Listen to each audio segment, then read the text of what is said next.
Hi, Christina. Hey, E. Keena.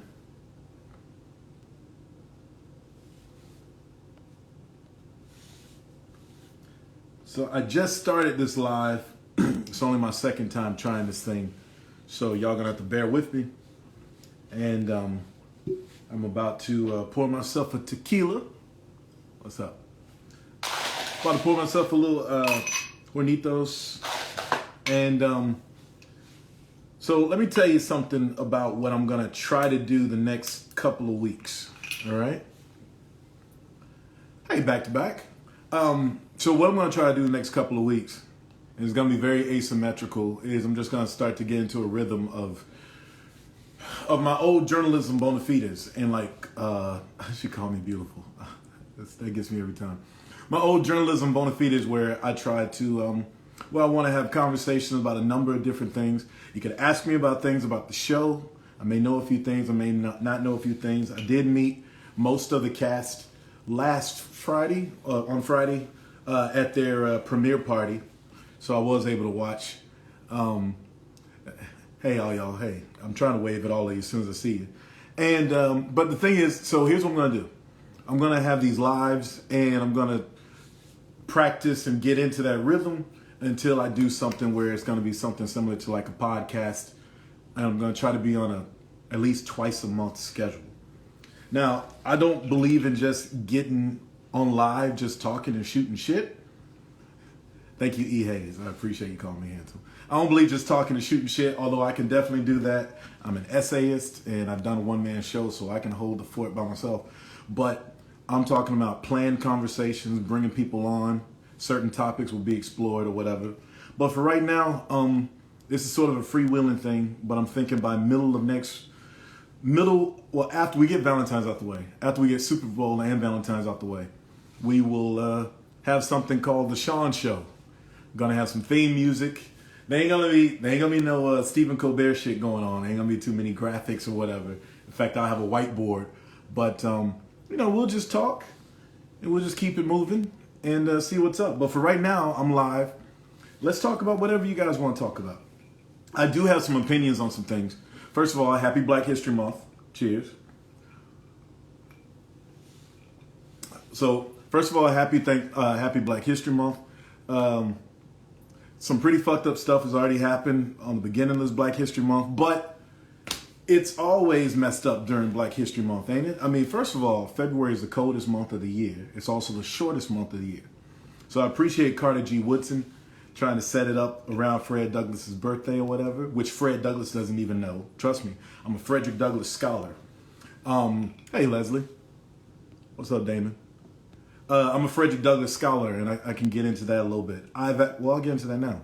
I wrote a play about the latter years of Frederick Douglass, and Ida B. Wells, called White City Blues, about their time in 1893. When is that? Literally 30 years after the Emancipation Proclamation. And Ida B. Wells was a protege of Frederick Douglass. Some people thought that because Fred liked the younger girls, that they may have been a romantic thing. Not the case. She was enamored with him and followed his footsteps as an activist. But they had a falling out, and they had a falling out at the World's Fair, also known as the World's Columbian Exposition in Chicago. And that was a place where a lot of black activists and black leaders were trying to get black people more involved in this huge event at a place called, at the time, the White City, which was the Chicago World's Fairgrounds. It was called the White City because it was the first time electricity was introduced, and all the buildings were painted white and neoclassical, so it was called the White City. There's drama, there's romance, there's intrigue, there's stuff about Ida B. Wells. I think it's really more of a coming out story about Ida B. Wells. And it may be disappointing, some of the things that come out about Frederick Douglass in this play, but this play is already written. I'm trying to get funding for it. I'm working on it right now, we might be able to get a Zoom reading of the play with some young actors that I know in LA. So we'll see if that happens. But anyway, happy Black History Month. We might talk a little mental health. My boy Ty Wilson's gonna fly in here. I'm gonna text him in a little bit after I do this housekeeping, and he's gonna fly in here. We're gonna have a chat. But ask some questions right now. If you got any questions about anything, shoot, I'm all ears. Did you all see the show? Oh, first of all, I'm not a big reality show fan. I got on it, literally, seeing if the resources of Oprah and the OWN network could find me a woman. I'm sure they could. I don't know if they had my best interest at heart, but that's neither here nor there. Hey, Chris Allen, how y'all doing? You ain't missed nothing yet. What I said, Kim Dudley, hi Kim, is that I'm gonna start. What I'm literally gonna do is produce an informal podcast through these lives, and then take those live practices into a legit podcast of my doing. So I don't want to just feel like I'm talking into the air, and I want to do something that's nutritious for y'all to listen to. Because, I could tell jokes, I could do commentary, I could have people on and interview them, use my journalistic skills to that, and we talk about topics. So I'm not just gonna just shoot the breeze and talk about he say, she say, although we can do that. This is also your forum. I will be looking for questions that you all have on anything. And so if I'm available to talk about them during that space of the show, we're gonna do that. But what you missed, Kim, was that I'm basically gonna try maybe twice a month to do these lives and to bring on guests, talk about stuff, and we try to have a real forum. You know what I'm saying? Hey, Roxana, nice to see you. I'm gonna bring in Ty in about 5 minutes or so. We gotta talk about the mental health thing. And I don't want to stigmatize, but he has a mental health podcast on his own. Ty is very open about his PTSD and mental health issues, but that brother is really upfront about it, and that's why he's doing great. All right, I can answer this question. Do I think it was fair to send someone the first night of raids? I've never thought it was fair. What's the point of even them taking the pictures and getting them on the poster just to send them home? And at the premiere, we're the two people who were eliminated the first night. And also I'm great friends with the person on our cast, Libba, who was eliminated the first night. I mean, these are great people, and if you have more conversations, I'm sure that they would have something to offer to the group dynamic. But the expediency of the show, I personally think they need to do some formatting. But no, it wasn't fair the first night to get rid of somebody. Good question. Also, very good tequila. Let's see, what else is going on in the world? Well, we got a black man, once again, standing out in front like Colin Kaepernick, suing the NFL. We got any sports fans here? It's the same thing over and over again. And what I realize, hey, miss, don't believe the hype. What I think when it comes to that hiring and black people in general is that we have to find a way to make it work for us. The struggle has always been not just getting freedom from slavery, although we focus on the freedom from slavery part with Black history. The real focus is the integrating into American society and making our presence felt on an equality piece that way, where there aren't any whips and chains, Alan, I didn't see it. Good evening. Hey, how you doing? Hey, Sid, what's up, girl? You didn't see the show?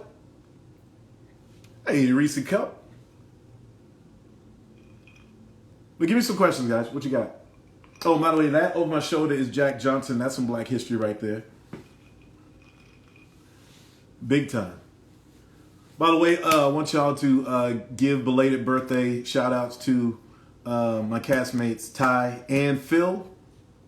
Phil, according to the show, turned 52 yesterday. Oh, cool. Ty's about to fly in here. You about to have some company. Hey, Crystal.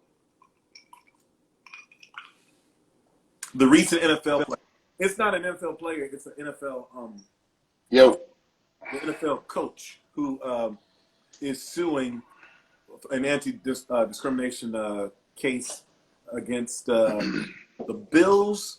No, the Dolphins, the Giants, the Dolphins, Giants, and the Broncos, and the NFL in general, because the Rooney Rule doesn't work. What's up, Ty? How you doing, boy? What's up, man? What's going on? How you doing? I'm good, boy. I was just telling them that first of all, I was pubbing your joint and said that you have your own not podcast, but you have your own like YouTube show. Yeah. Where you're gonna bring people on and discuss mental health issues. There's a lot of stuff to do with mental health in the news this past week with Regina King's son committed suicide in Miss USA. Yeah. Just saw Walking Dead. Really sad, yeah.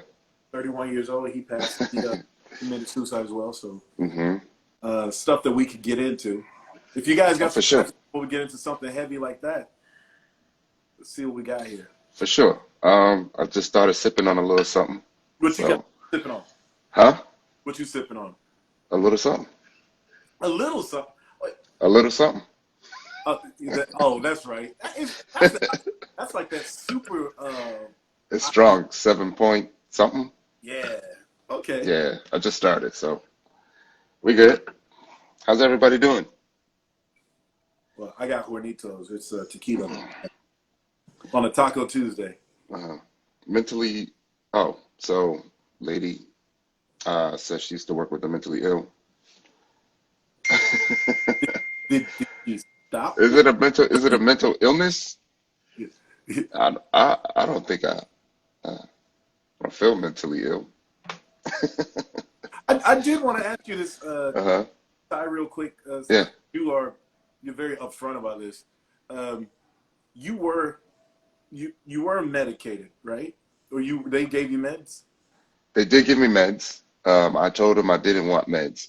So they said they would start off something light, but it would be so light that I wouldn't even get addicted to it or anything because I didn't want to be dependent on any meds. So the God honest truth, I took 2 days worth of pills. So it was like 2 pills.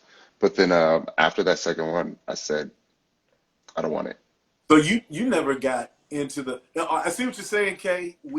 I'm working on getting some spirits to.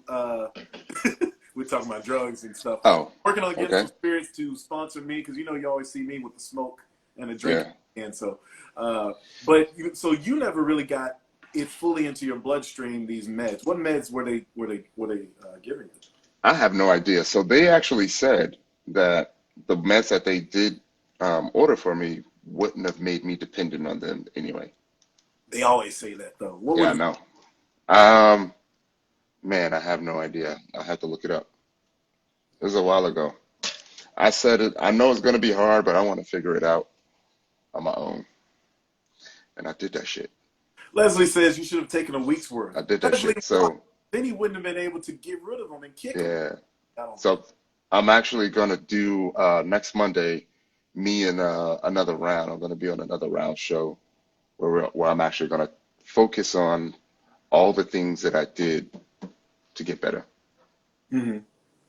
Have you journaled all of that stuff that you've done to get better? No. I could just kind of like look around the house and then all the things that I'm seeing in here are things that I use to get better, along with the 5. Yeah. Yeah. It was it was 5 miles every day. Oh, I got you. I would either walk or run 5 miles every day, but it was 5 miles every day. So the serotonins and the endorphins of like exercising and feeling good, that helped you. That helped your chemical. You felt chemical imbalance or what? No. So in all honesty, the 5 miles meant that it's 2 hours where I'm not thinking about life. I'm just focused on this walk.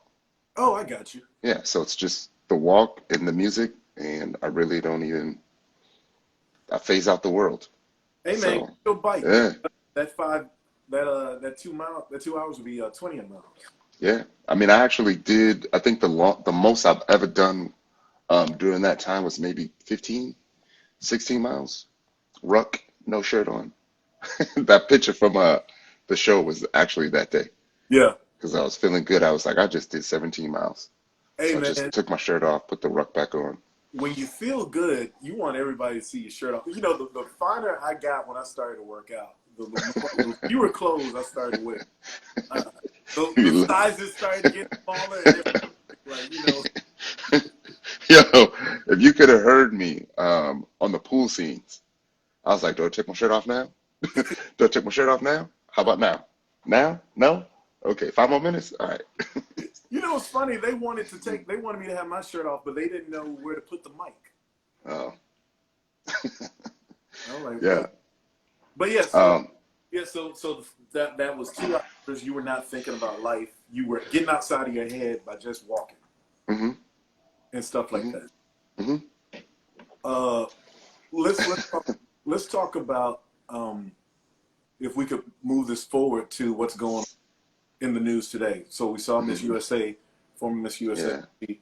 jumped off out of a building in New York City, hmm which is unbelievable. She's beautiful, talented, and seemed like she was getting a lot out of what she wanted.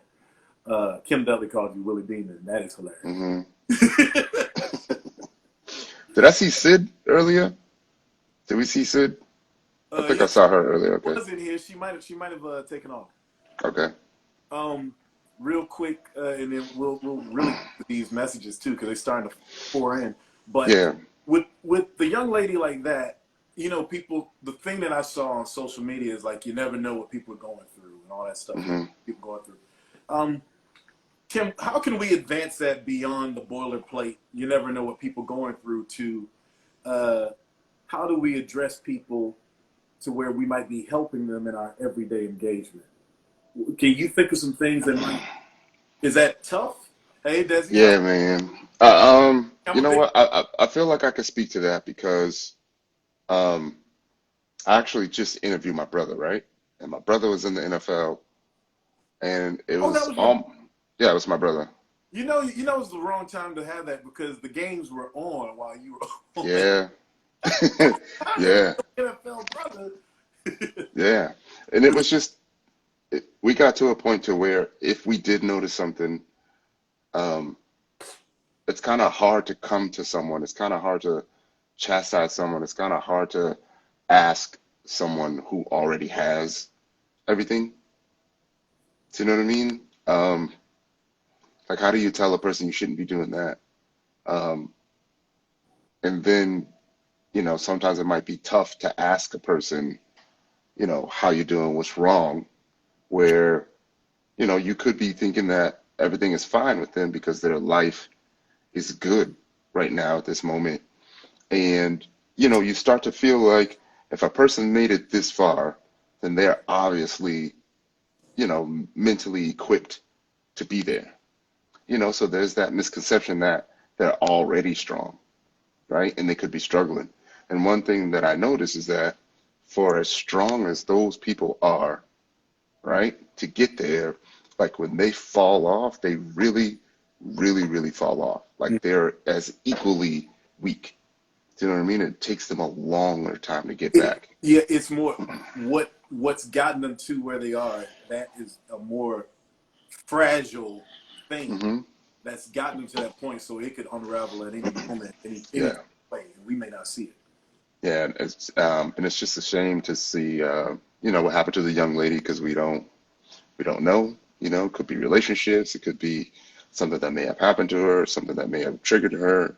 But from what you just said, I mean, I didn't hear the story of how it happened, but for someone to It, to it's end not, it like that in such a brutal way, um, it makes me think that maybe she wanted to show someone something, you you know, know? it's the thing that let's keep our eyes on this, guys. If Yeah, so many times things happen that are tragic, and no one follows up. yeah, Or if there may or may not have been a suicide note or whatever. In TV, it's often like cut and dried as the viewer. We see why they do stuff. But what if she was trying to show someone something? yeah. Well, I will say this, like Leslie said something, especially a woman. Now, this is very stereotypical, but I used to date or not used to. I've dated a couple of models, and with me being in the acting profession and the commercial profession, all that, you meet people who are in the presentation business, and there have been no more insecure women than women in that profession. And you wouldn't think that, right? But people always say, hey, it's a pretty girl syndrome or whatever, but it's the need for compliments, or it's like they need to clear hurdles. There's like, in the business of like being in front of the camera, you want to do certain things that please people behind the camera. So that's like a Scooby snack for your mentality. That makes that person feel good. So something inside them keeps needing this edification, right? This is a bad, and we're not psychologists here, folks, but this is just us spitballing. But it's sort of like, to me, a person who is super ashy, and now they put on, or their lips are really dry, and now they put on chapstick. But the chapstick doesn't lubricate the lips because it won't get moisture and won't relieve itself until it has enough water on the inside of your body. You know, work on the inside out. So that's where you going with this? I'm a writer too, man. So we know where I come with this. Where you going? You ever had your lips be so dry that no amount of bliss sticks will work, right? Until, you know, it takes you a day or two. Sometimes you have to peel the whole thing off. Like, I gotta peel this white mouth off and just start over. And, you know, you have to scab it up the right way. I don't know, maybe I'm... So we were talking about mental health, man, and suicide. Yeah. And people having personal issues. A person's self-image of themselves. That could be the issue. I mean, she was living a debutante. Oh, wow. Here's a question. Did you guys get any of that from the show? So I'll tell you, man, to bring it back to my brother's experience, to be up here, right, to work really, really hard to get here, and you're here, and you're enjoying it. When it's over, you know what I mean? And no one really recognizes you anymore. No one really responds to you, you know, like they used to respond to you. Like, that's a tough transition.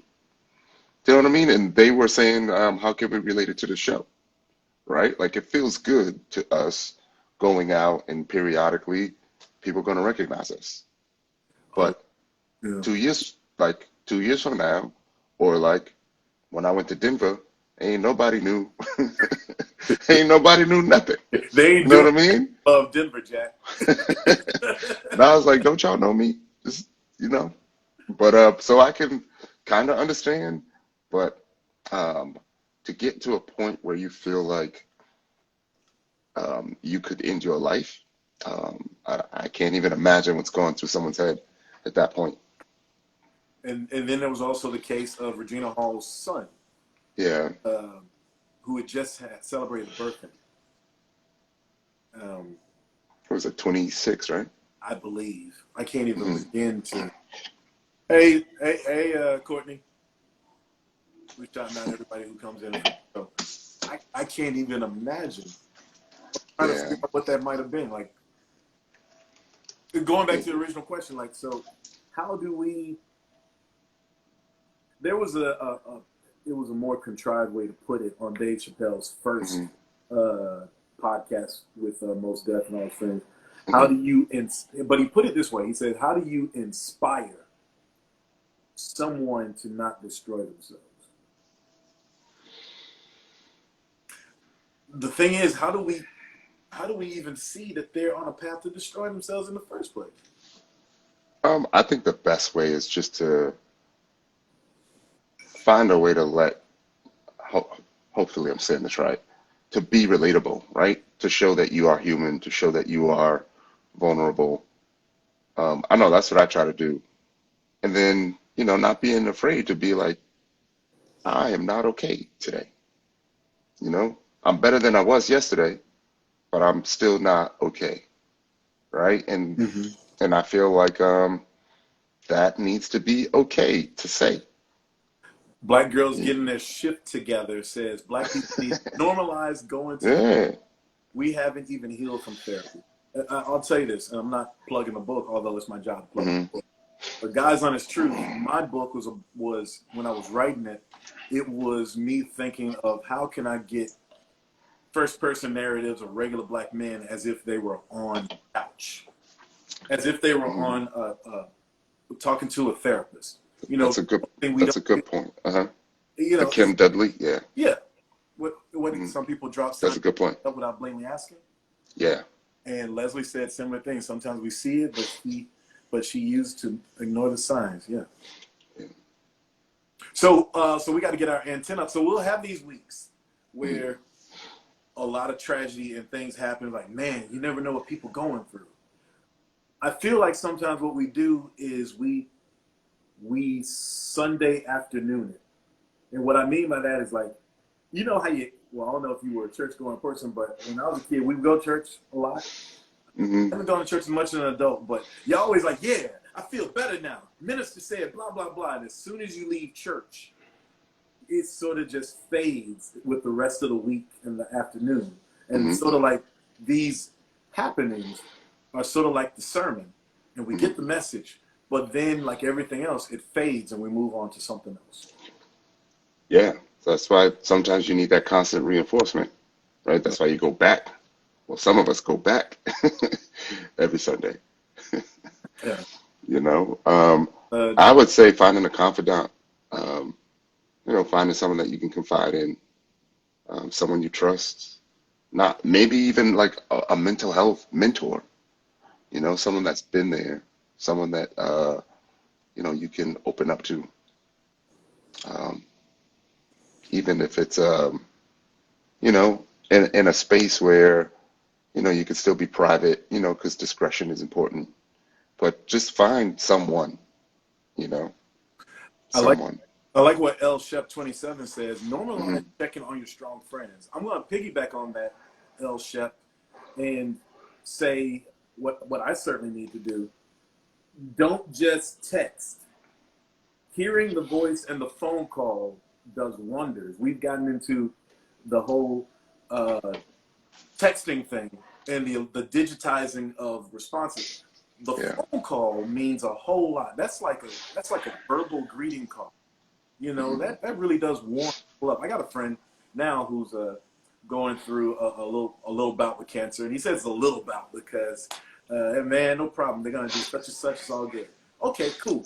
You say that, but it's still you've been my lifelong friend. But my calling him, he said that was a big deal. He kept repeating that over and over again. Sometimes people just want to hear your voice instead of getting cold words on the other side of a screen. Yeah. Yeah.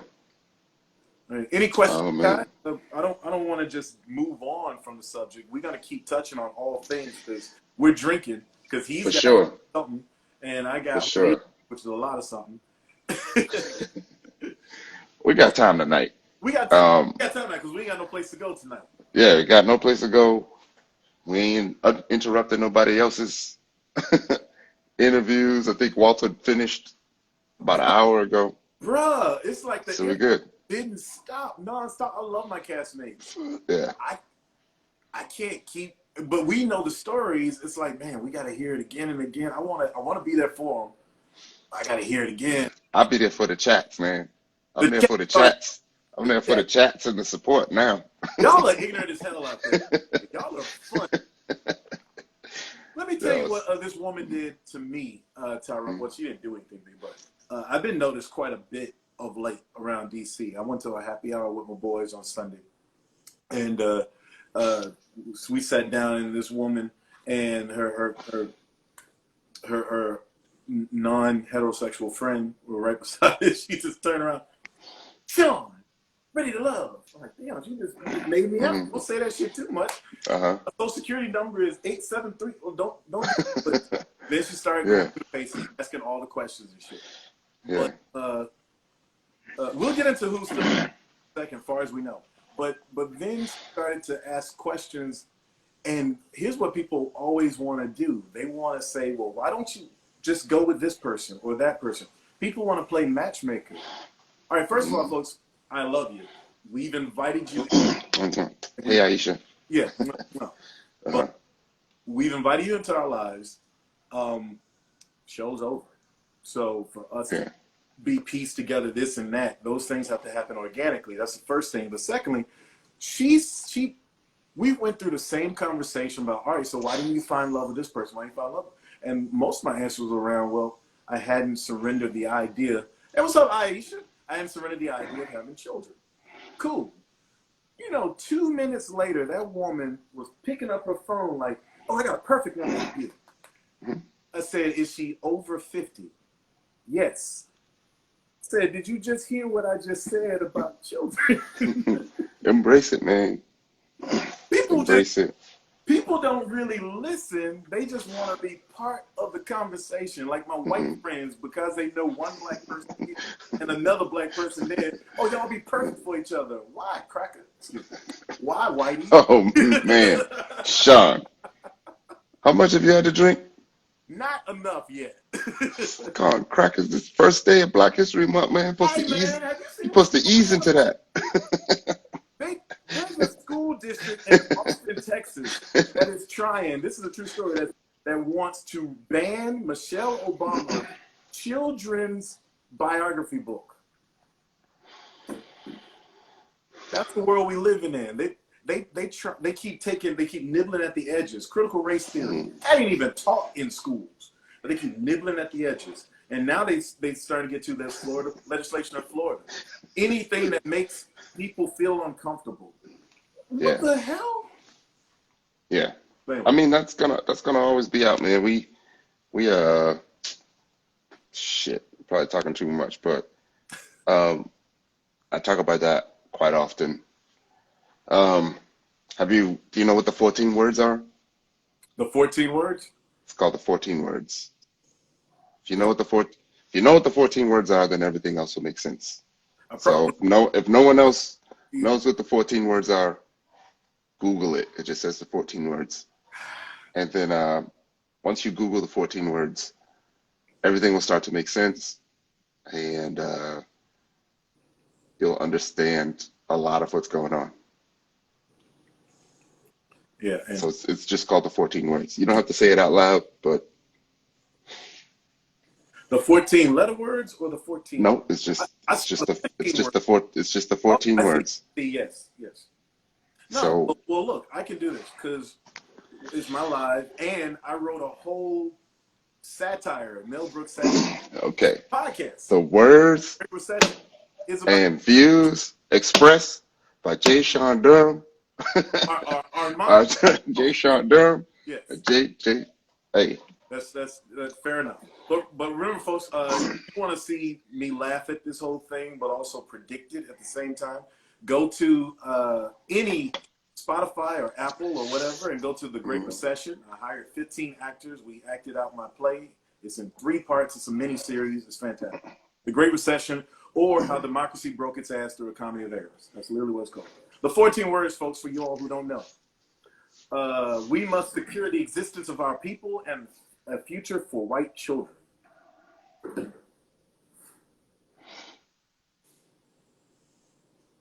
Happy Black History Month. Yeah, so everything will start to make sense.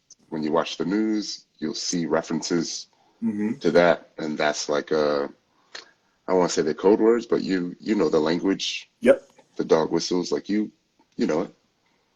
That's a good question, lovely Britt. When is the next speed date? This is me trying to change the subject. We can get political. I'm down with that. I wrote it in my sleeves today. When's the next speed date? So, there's 2 tracks of speed date. I am hired by a company, and their speed date, like I always say, is like the pop charts. So it's not just for black and brown folks. It's more like, hey, you might get some Britney Spears or what are the white kids? Some Billie Eilish, some. Well, okay. This is true. Nope, I got you. Yeah, you have to, because people don't know. Everyone say they're looking for someone, but are you okay with looking for someone who may not be your race, or your race will be there, but it's more fragmented. So those speed dates, the pop charts, which is like a snow globe. Sometimes there's a lot of ethnic people, sometimes they aren't. It was a beautiful crowd last week. I have 2 this week. They're scheduled Saturday and Sunday at Bar 54 in DC. And I'm gonna start like posting those like a day before. You can buy your tickets on Eventbrite. The name of that company is mycheekydate.com. But mycheekydate.com. So that's the pop charts. That's not Friday, Saturday. It's Saturday and Sunday. Saturday and Sunday are the next two speed dates. My speed date, the Soul Date, we're bringing that back in March. We're close to making an announcement, and we're gonna also announce hopefully some of my new friends and castmates, or friends of my castmates will do it. Ty, you still down with this? I'll do it. Hey, you heard that, y'all? Ty said he'll do it. I'll do it. Yeah, I would. Lovely Brit It's said, in support of you. I do it. man. E. Hayes wants to know the age group. So Cheeky Date basically is whoever pays money, but it's probably for Cheeky Date between 28, 29 to like 42, 43. I'm often the oldest person. My speed dating, we need some over 50 speed dating. Well, Leslie, there's someone who wants me to run their speed dating in Clinton, Maryland. I'm going to work on that, but that may be a little bit too old. Like Clinton. Like they don't believe in speed. Old folks and speed don't usually go together. But my speed date with Black and brown folks. We usually try to throw giveaways, throw in a few wrinkles in there, so it's not typical speed dating.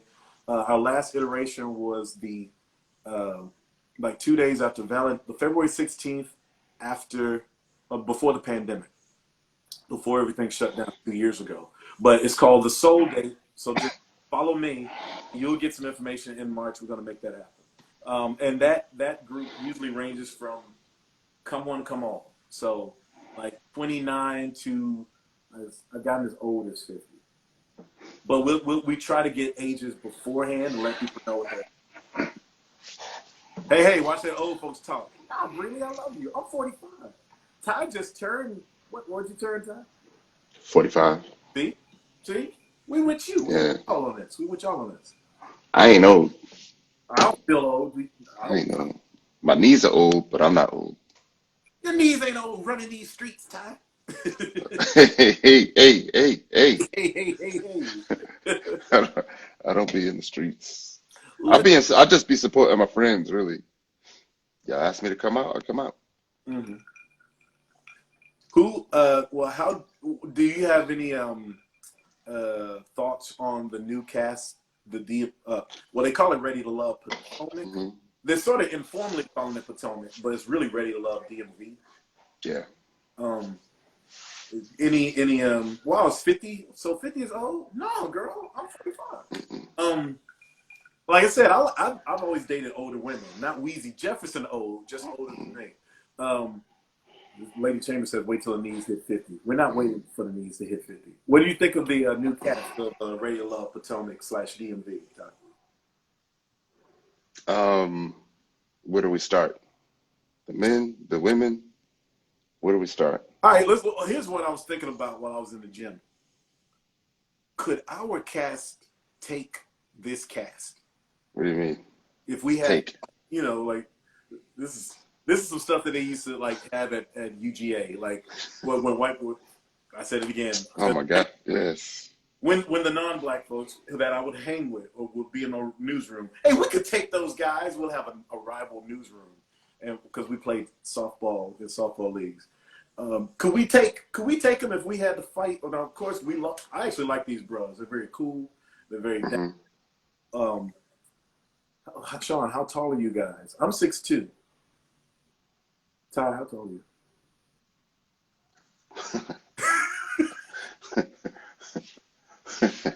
5'11.99999. Hey man, round up, son. Since I can't lie. That's 6 feet. Yeah. That's 6 feet, bro. I don't think the fellas from our cast are probably are fighters, but we never, I don't think we came off that way, I don't think we came off that way. Leslie, I know how tall fellas is all love. Taller than you, so yes, I'm 6 feet. No, none of us are fighters. I'm saying if worse came to worse. And then I had a joke. This is very inappropriate, but I was just thinking I'm gonna say it anyway because it's my live and the views expressed here, strictly Uh-huh. from Shawn Durham alone. If we start to get into a fight, Phil might pick one of us up and then point us in the right direction to get out. Yeah. Well, they do have Kimbo Slice meets Genuine in Clifton. What? Kim Dudley? No, I'm the real. No. Clifton. Don't he remind you of Yes. a cross between Genuine and Kimbo Slice? If you know who Kimbo Slice is, Man, but yes, he's a pretty Kimbo Slice. how do you get Genuine Look and at him now it is and listen to him talk. it does make sense. And then look at his face. Like, look Yeah, right his here. face is like like when Eddie Murphy Buddy Love turns into Sherman Clump. So if he would have morphed in like that and his face Yeah. and Genuine Cess wouldn't Cess anymore, that's interesting. And his beard came out. Yeah. Yeah. That's what I thought, when I seen him like sitting up on the thing, chilling. Like he don't have a care in the world. Just Clifton. Yeah. He seems a little happy-go-lucky, and they seem to like that. They seem to be very complimentary. Yeah, he seems very secure for day one. He was very comfortable. He Yeah. see that? Yeah. He had his arms out like this a lot. And Yeah. He was man spreading, and the women didn't seem to have a problem with it. Yeah. I worry about the women. What up? What up, P.O.? Mm-hmm. The new cast. We see you 100 sightings. Oh yeah. What's up? Followed you today, dog. What up, boy? Yeah, I followed him today too. How you? I purposely didn't follow any of the fellas. Yeah, we ain't looking for the at all. Nah. But yeah, truth be told. But I followed a couple of y'all today. Yeah. I posted something, and then like P.O. was like, "Yeah, cool." He liked it. Like, oh, that's new. That's what I found. Yeah. We weren't looking for him. Yeah. Clifton seems to not, you know what? Yeah. Oh, seems to not give a okay, I got you, Breeley. Because we met him and we talked to him and it was like, you know what? They're some pretty cool cats. I follow them. I do. Yeah. More like Kimbo and Sugar Shane. I don't see Genuine. I don't know, Kim. When that face starts stretching out, you might have rolled a pony or two. I can see the Sugar Shane with the hairline. Was Sugar Shane our first painted on hairline? Clifton was open with an inviting personality. Yeah, Clifton seems to be really cool. Yeah, he cool. And, yeah, he cool. P.O. says Clifton is cool. P.O. is still on the show. I know we can't talk too much, but I roll with him. Still on the show. But if you can give us some inside dog or want to drop a line, let us know. Only thing we know is P.O. always delivers. We immediately thought probation officer, parole, going postal. We had nothing. Laverne has a great smile. You can't beat a dog named. Yeah. I ain't never been able to beat him. I don't know if you could be on, man. For real. If he wants to now, he's restricted. Hey, it's on you. It's on you. Come on, come through. We're gonna fly him in. All right. We're gonna fly in P.O. All right. Let's get it then. Grown ass man, let's do it.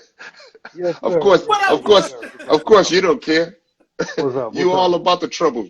You all about walking that fine line, Shawn. Exactly. But it's good. What's up, P.O.? You good? Oh, not much. Yeah, I'm good. Hey, let me tell you first off, Chad, I like what you're doing. I like the mental health. The help that you're throwing out there to folks. As Black people, we look at that as sort of a stigma. It's like, what? Somebody's talking about mental health. Oh, no, I ain't crazy. And, as you get older, you realize sometimes in some cases you really do need to, you do need to have some outlet. Yeah. So I really applaud you for just getting ahead of this, using the platform that you have to really take the time out and get in there and talk to people. And, because, hey, sometimes it's just one conversation away from it almost being over for people. And Right, right. so, you know, just by the work that you're doing, even if you just touch one person with it, it's a job well done. Yeah. So, Thanks, and man. I applaud you for doing that. That's Thank you. definitely that's big. Hmm. That's very very big. Um, yeah. My man Clifton, man, he's that guy. Hey, you know, one thing No, that one no thing that spoilers, PO. No no, I'm not. Of course, spoilers. I'm not gonna do that. You know, Okay. hey, no, we've been through the same process, bro. Uh-huh. Nah, he's a So, grown man. He can say what he so yeah, wants to say. no, Go we've on. been through the process, so we know what it is. Um, Hmm. but I will tell you, man, Clifton is definitely a good guy. Hmm. Um, you know, he's one of my guys. You know what I'm saying? He's a man's Yeah. man. I've seen him. Um, you know, he's the guy that'll look out for you. So is Laverne though. Laverne is one of them guys. Like, as a matter of fact, this weekend I was out and Laverne hit me up. He's like, "Man, come through. You know, we watching the game," and I'm like, Uh-huh. "Yo, I can't come through because my tire blew out." And this happened on a Sunday, and Vern is like, "Yo, where you at?" Now he on the other side, and he like, "Where you at, man? Like, if you need, I'll just come right now." And Hmm. I'm like, "Nah, it's all good. You know, I had the roadside coming out and all of that stuff, but Hmm. This he said show put the has light in front of me." tires blowout in the history Yeah. Yeah, of reality shows. right. Hey, Hey, listen. Whew. Yeah, that was the funniest thing too. I had the car parked, and I was thinking to myself, I'm like, man, I parked it, and then I walked out, and then I came back out, and then somebody's pointing at my tire. I'm like, you know what? This is not a good day. But yeah. So let's see here. Uh, somebody said put the light in front of me. yeah. Somebody wants grown folks' perspective. Say, put the light in front of your face. I see you pretty good, but Yeah, exactly. Well, you might have to turn up the brightness on your joint. Um, and you know what? Let me say something though about the PO thing because I heard some of the comments, and I'm gonna tell. Well, first off, let me just tell you this: when I particularly like going out there and reading the comments, even though they are treacherous, I find it hilarious. Hmm. So I'm always, I mean, I make fun about it.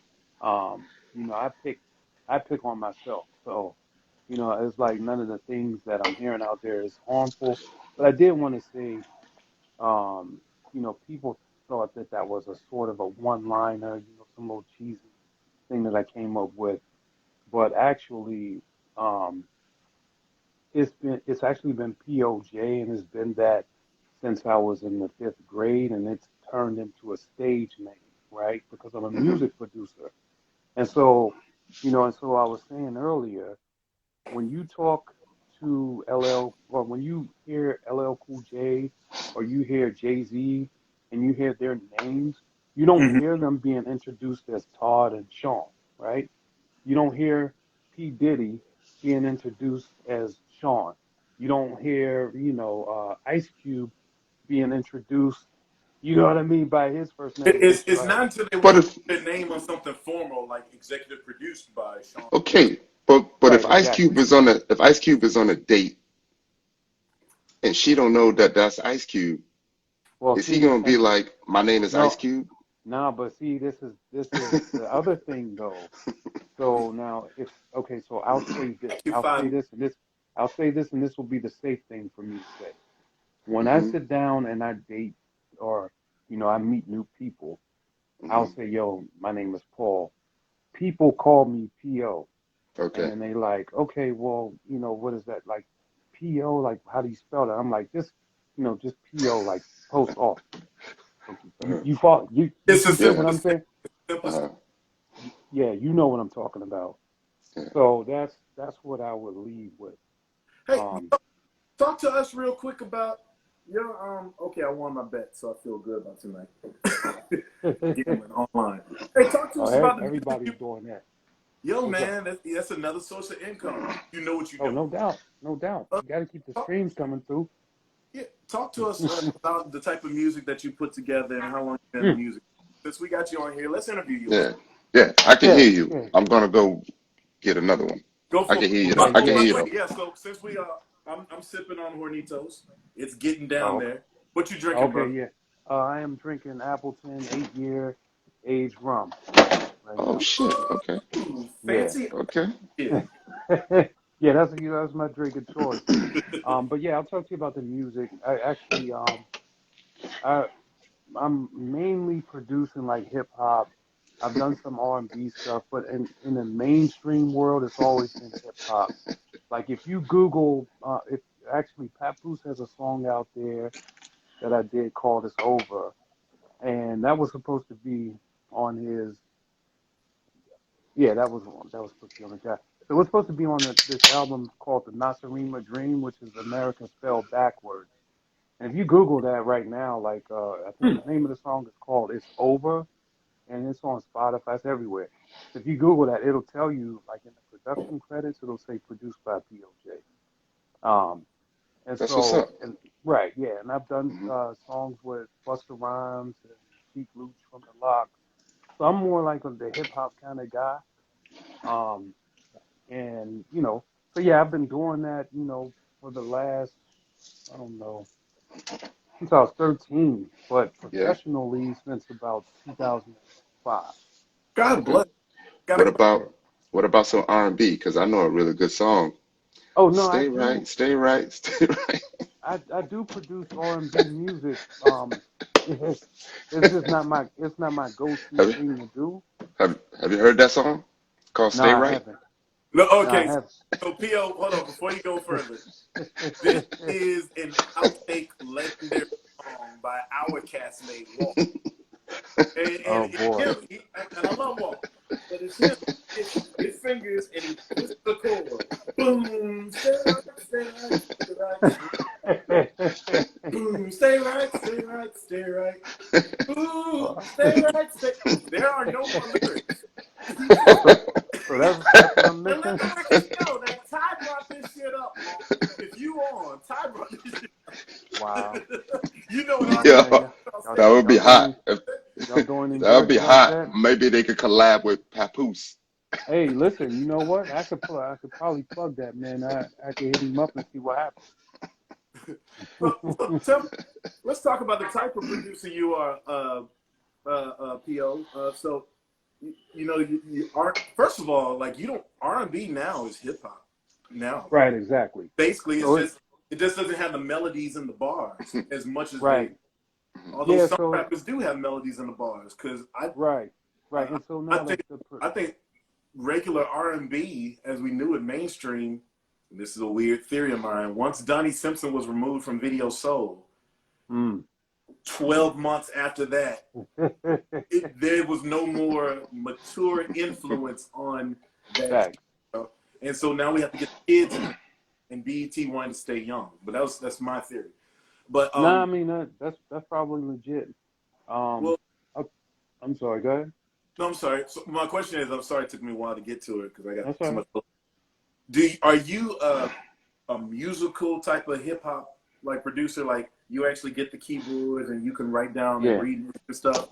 yeah. You're Actually, like a so cut you and just paste type of that sounds good. Put that there. no, no, no. So you just missed me because I was live a little bit early. I was actually in the lab, in the studio going live. So one of the things about me that's unique is, yeah, I can sample records and, do the cut and paste and all that stuff. To me, that's not music. So one of the things about me is I've picked up instruments and self-taught. So I play keys, I play guitars, I play the drums, I play the violin. I got like, I got, I do that. You're a hip Um, hop. You can actually write the notes on sheet music. no, I can't do sheet Oh, you music can't at write it, all. but you can play it. Nah, not at You all. I could don't do create it. sheet music. You can create it Yeah, I though. can create it. Yeah. Like I know chords and Mm-hmm. I know strings and all that stuff, but I just don't. I've never taken the time to learn music. And one of the things that was scary about taking that crunch is that I don't know if I would be as good and as organic if I had to use certain mechanics to tell me how to do it. But I know when I first picked up a guitar, I had no idea the direction. I'm left-handed. So initially I started right. I Jimi Hendrix, started that way. Right. flip it over So like the that. A, yeah, so the A string was on the bottom and you know what I mean? So I was like playing it for a little while and then I saw this guy and he's like, why you holding it like that? And then he turned it the other way. And I'm like, oh, you supposed to hold it this way? And he's like, right. So that made that I had to reprogram myself to learn it the other way. That was like a real challenge. So I was just like, yeah, you know, it's gonna be a long day. It's gonna be a long day. But I figured it out. Um, and now like, you know, it's crazy because I can I think the sound of music is like I think the reason why I do good and know how to really create good songs is because the predictability of the notes, right? Like being able to predict what those notes are going to sound like Hmm. ahead of time. And then when you actually get in front of your stuff and you're like, okay, that does work. And then you might add some other stuff. And then, you know, so I always just was afraid to learn music because I think that structure doesn't allow for me to just spaz, you know, and, you know, kind of like go outside of the line. So, I mean, I'm sorry, go ahead. No, I was just gonna say like, no, I mean, that's you manifesting your natural Right, ability, but right, also you're cultivating it. Just like when right. people do continuing education lessons and stuff, you know, that's your Exactly. craft. But No doubt. is this your full time craft? What? Because Nah, well, yeah, I couldn't yeah, hear I'm the sorry. show. Yeah, I couldn't hear the yeah, show because yeah, we were in the same place Friday night. yeah. Okay, so yeah, you know what? Hold on. I'm gonna turn my lights up a little bit because I know because it is getting a little dark in Hey, take your time. Take your time. Hey, Ask the question. I was not out with y'all. here. Wait a minute. Okay. Wait a So minute. Wasn't that you? Friday night. Wasn't that me? Wasn't that me getting you a drink? Wasn't that me saying, "Hey, Ty, what's up"? Wasn't that you? uh Nope. so yeah, Okay. but I was gonna say, uh oh goodness, I lost my train of thought. Okay, we were saying what was the question again? I'm sorry. We was talking about how great you are Oh making yeah, music. how great Yeah, I we're saying you're great enough to have been doing it for Hmm. 16 years, 15, 16 right. years professionally. But the Mm-hmm. light looks great on you now. I don't know. Did you turn the Oh, TV? okay, perfect. Yeah. But so is this your full time gig? Is it a Mm, supplemental income? right, How is it working for you? right. So it's Oh, like, yeah, sorry about that. yeah. So yeah, this music By the is way, my I full. saw Dakaya, I think, sneak on Yeah, I here. Yeah. think we saw her too. Yeah, yeah. So one of your cast members snuck on here. Just want to say that. Oh, okay, Dakia Not in the to not building. to not to call her out or anything, but Mm-hmm. it's cool. Nah, But if I'm calling her out. we see y'all, we calling you. Y'all ain't just gonna Yeah, trip around out here. Hmm. right. But no, So go. yeah. So to answer that question, my full time job is music. However, currently working on my backup plan. In my backup plan, which is software development or software analytics, software development. So Um, until I get back to that space where I'm you know consistently doing the music like how I have been, Mm-hmm. and man, this you know the process, bro. You know what it was. You know what you went through going through the whole process and the amount of time that it takes. Um, and like for me, I was busy, and this is no lie. I was busy every day, all day long, every yeah. day. The only time I had time off was on a dark day. Are If you it talking about wasn't, in your work life? no, no, no. I'm talking Oh, about you're in talking the about during process. the show. Yeah, Yeah, right. there's never a time where they actually just give you a day off. When they No, say this amount of time, they right, mean that joint. right. And so even on the like we would have those dark days where we didn't do any shooting, and that was that. But yeah, that so that time robbed me of valuable time that I could have been doing, you know, making records. Um, so yeah, like I need to still get that catalog back up too, because what it is like I get calls from artists and they want to come and go shopping, and they don't want to just come and just see one thing on the shelf because they like, well, I like inventory, you know. So I have to build the catalog back up and then just start getting back on track. Yo, how much time did it rob you of? How much time did it rob you of? 3 weeks? 4 weeks? 5 weeks? Tyrone, you know, No, I'm not no, even don't going answer. there, you're a lawyer. bro. You're a lawyer. I am not You even can't, you going can't answer there. that. Don't answer that one. Hey, listen, And you're listen. a lawyer. I'm You, telling you because you figured it out. I like the way you asked that question though. Tyrone, I what you love like? it. Don't answer that one. Don't answer that one, King. he he Oh got man. jokes. Yeah, take a sip. Yeah, Take a sip. I like how you slid that in there. Thank About how you, much King. time did you get King. robbed of? I'm just Oh, trying to just get my about 2 days. 2 days, and then that was it. You Listen, know. well, I, I, Oh man. your Mm, story, it sounds similar to mine, and it's funny how you were saying, "All right, this is your main gig now, music," hmm but you Right. also, but you're trying to back it up with something stable. It's Right. actually for everybody else who don't do what we do, as far as like doing something creative. It's Right. inside out. They hmm keep the stable piece and they manifest that, and they think that they Right. can nibble at the other thing and make hmm something happen. As No opposed, doubt. either you sink or you swim. You got Facts. to dive in and do that. Sound like you got That's a true. client base. Uh-oh. So let You me got ask y'all a client base question. superpower. Let me ask y'all a question, and it could be you know, mental health related. What's up? Um, for the simple fact that you literally said like you have to go out there and get it from various angles, different people and whatnot. How do you feel that that affects your personal pride and your ability to ask for stuff? Because I know for me, That's a great question. I really don't even like to promote because I'd be like, I don't really need y'all for nothing. If you like me, hmm you like me. If you don't, you don't. But, Right. for y'all, hmm it could mean the difference between getting a check or not. Like how Right. much do you have to swallow your pride in most cases? Yeah, you hunt what you eat. Hmm. Yeah. So. Yeah. Exactly. So I'll answer that. For me, I had that mentality of, yeah, my music is the shit. Somebody's gonna hear this, and it's gonna take off. Period. Point blank. And I learned a very hard lesson that that wasn't the case. And as good as I thought my music was, and it was good. There was a one time where I gave somebody a few records, and they were close. They had very close ties to people in the industry. So I'm thinking, I'm about to get this joint off. Hmm.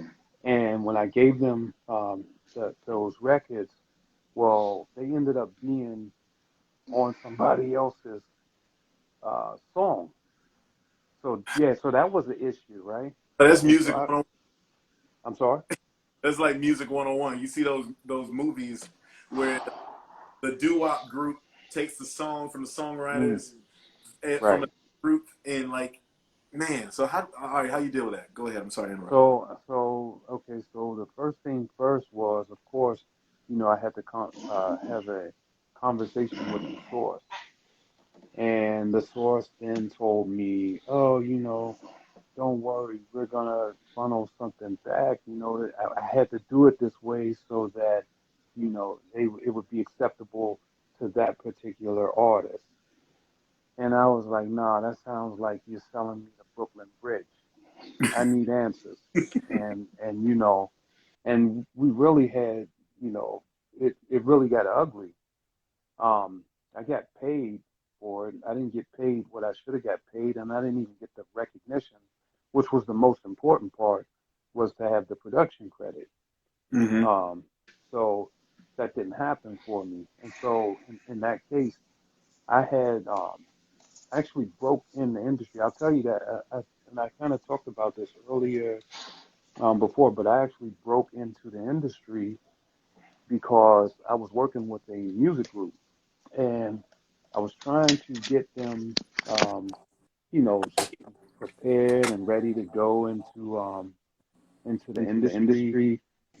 And then, I'm echoing. Okay, here we go. Yeah, I'm good. Okay, so I was trying to get them to get prepared and go into the industry. And so I had reached out to DJ K Slay, Hot 97 DJ, Shade 45 DJ, big DJ New York, Drama Hour and stuff. And, he's also got like a record company, record label or whatever. And I reached out to him. It was like a Hail Mary. And I asked him, I didn't know the guy at all. Like I never knew who he was. We didn't break bread with each other.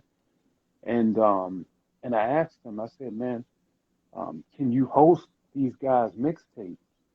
And he was like, yeah, I could do it. And I was like, wait a minute, what? Like, what do you mean? Yeah, you can do it. Okay, what's the term?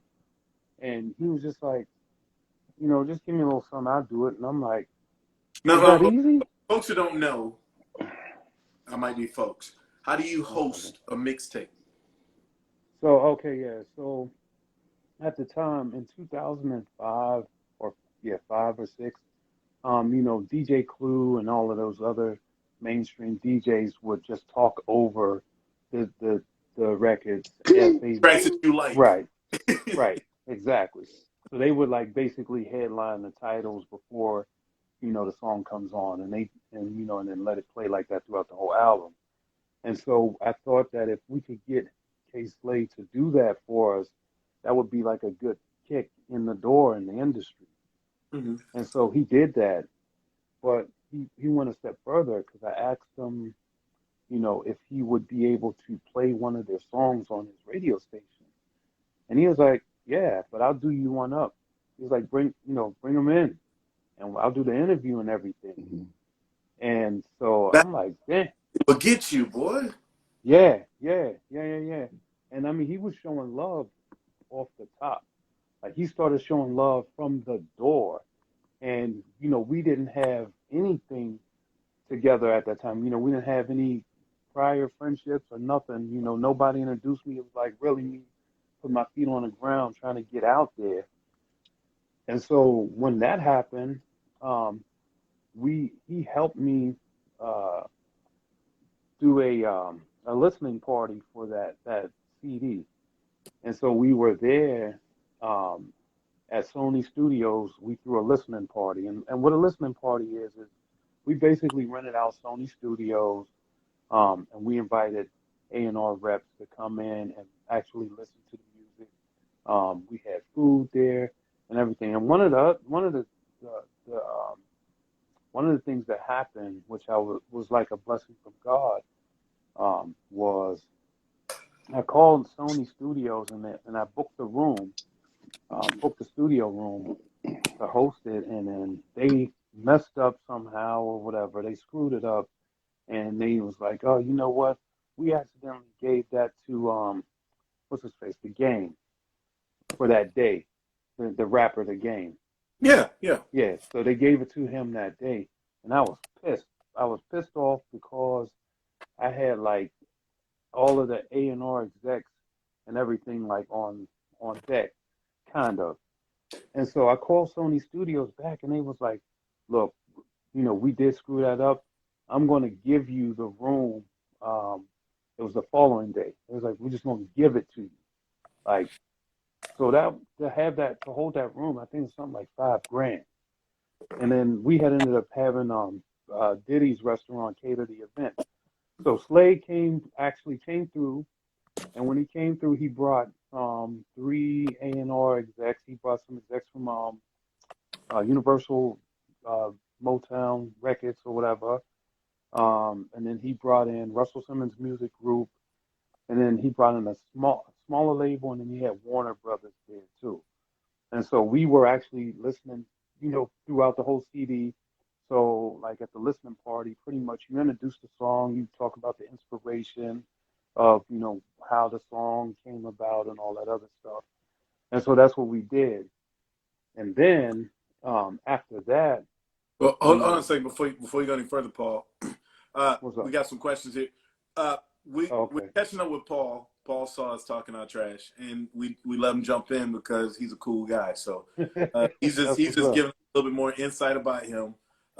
We will vary the conversation, but I asked some questions because I wanted to get a little bit more insight into who Paul is, because I know the show can sometimes give you short shrift as to what you do Right. and what you're about. But we'll Okay. continue, Paul, and then we'll Okay. get. Yeah, no doubt, no doubt. So yeah, so after that that event, we had something that was scheduled to be at the Players Club, and that didn't fall. That fell through. That didn't work out for us. We ended up leaving, and then probably about a week or two later, I had gotten a call from Warner Brothers, and then I also got a call from Universal Records, Universal Def Jam. I'm sorry, Universal Def Jam, and it was a guy by the name of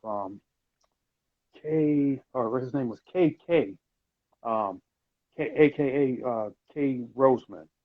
Yeah, that was so. His name was K Roseman, AKA Oh, KK, the that's Gingerbread Man. okay. Got it now. Like wait a Right. minute. So Like, oh, that sounds yeah. like a cool name. Then you say Roseman, like, oh, I see what's going on. Right. Right. So yeah, his name was K Roseman, and we had went out there, and we got into a small office. I couldn't believe it because the office was like tiny. It was probably like the size of a bathroom, legit. And in that office, it was me and like three of the guys, plus the A&R rep. And then there was like these big ass speakers in there. These speakers was huge. Hold on a What's second. up? I got to interrupt you again because Ty is on mute laughing. I think, Come off of mute, bro. yeah, no. He's on mute because, Oh, no. I'm muted. I was like, don't yeah. mind me. I'm being really, really Because, like you silly. said, the comments are hilarious. Yeah, I'm Oh, being okay, really got silly it. right The now. people love you. I think they Yeah. want you to be a little bit more succinct. I'm on my Because, second little something. now they just straight asking Ty questions. They're just in the chat So asking I Ty. was, I was gonna show this Stop. meme. They said, like, you know what? Ty over here watching a damn show. No. You see this one?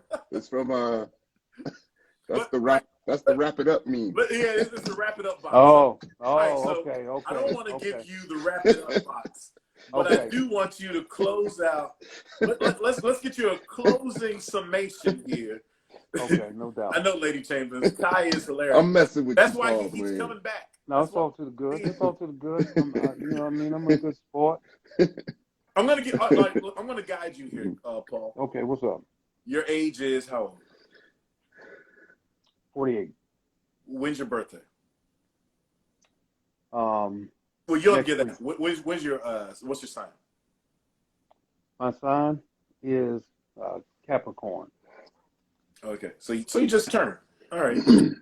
The ladies on the show. Immediate thoughts on the ladies on the show.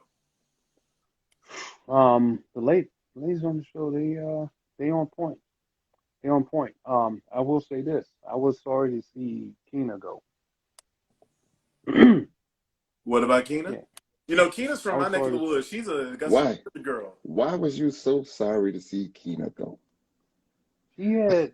I'm joking, man. But wait a joking. minute, Ty. That's a joking. related question. I got something in my inbox. Someone wanted to know: do you think it was fair to see Keena go? Yeah. So what I'll say, how I answer that is this: I had a dope conversation with Keena, and I think I said at some point in that conversation, I said, I want you to be my first date. Yeah. So, So you wanted her to be your first date? Go ahead, Ty. Yeah. I almost walked right past Keena because she did not look. No. I mean that in a good way. She did not look, because all we had was the pictures, right? Yeah. Right. And then when we saw her, she did not look like how I expected her to look. Like she looked really good. Like she looked good. Are you saying that the publicity pictures did not do her justice, Ty? No, Is that fair? I mean, that's a fair thing to say. The hair was I don't different. think they captured who she really was. What she's about. Yeah. But I mean, some people just, the photogenics and stuff like that really does not always come through on certain people, and there's just nothing you can do about it, you know. And Yeah, so when people see you in the real world, it's like, damn, you don't look the same. yeah. So I, yeah, I feel like they also needed to justify her, you know, leaving too. So they normally do yeah, that. So they yeah. I try to mean, pick out all the bad stuff that they could, I think it's you tough to know. justify anybody leaving that early. That's why well, they search. You know, Yeah, I'm not a yeah, fan of that either. it's a bad format. Like, what's the rush? They could easily right, have two people leave in another show, in another episode. yeah, They don't have to do it all in one fell swoop. You that's know. true. Yeah. Yeah, when they when Hey, after Sabrina. reading Sabrina the started com on this. Hmm. Hey, Sabrina. yeah, after reading the comments and everything on that, because everybody wanted me to go. Hmm. So at the end of the episode, I just started to call myself Michael Myers Hmm. because, they thought I was going to die, Hmm. but I still live. Yeah, Really? Really? she took Right. it What kind of really, comic book shit really is well. this? What kind of Method Man from Belly shit is that? They thought I Hey, was gonna die, but I still come on. live. Yeah, I mean, I got to come with the corny one-liners. Come on, man. Uh, Are you embracing that? Is that cool for you? Are you embracing that as like? Absolutely. Listen, so check this out. And you follow me, so you'll probably see it. But I'm putting together a I follow video you of too, man. yeah. Both I was talking to him, but yes, I got you too. Um, so nah, you um, so I'm putting together a video of the wildest and funniest things that I'm hearing about the bloggers saying about me because I'll be over there dying. Um, just because I know, it was a 15-hour day, so I Yeah. know there was a lot of stuff that went on that day. But what I will tell you is this, and I think I could say this. I was fully confident that I wasn't going nowhere that night. On day one? 100%. I was Yeah, fully, I was fully confident that I wasn't going yeah. nowhere. You should be. I'm, I'm about to wrap You this should up. I'm be. about to ask a Ty question. So, when did you go home? That's what I'm talking about. I don't, it could be tomorrow. I mean, I'm sorry, it could be Friday. Who knows? In Who all knows? honesty, since I've been sipping on a little something, I wasn't Literally, worried. literally. I wasn't worried on day one either. No, but I wasn't I worried. mean, I I was felt like, I like, gotta be at least top, you know, Top, yeah. top So half, top half, you know. top half. Yeah, yeah, I think at a minimum, like us, yeah. I mean, I really you gotta be feel confident like, in yourself, right? man. Listen. I don't think I even needed to have the self confidence in that moment. I think that I knew for sure that I was good. I think I knew that.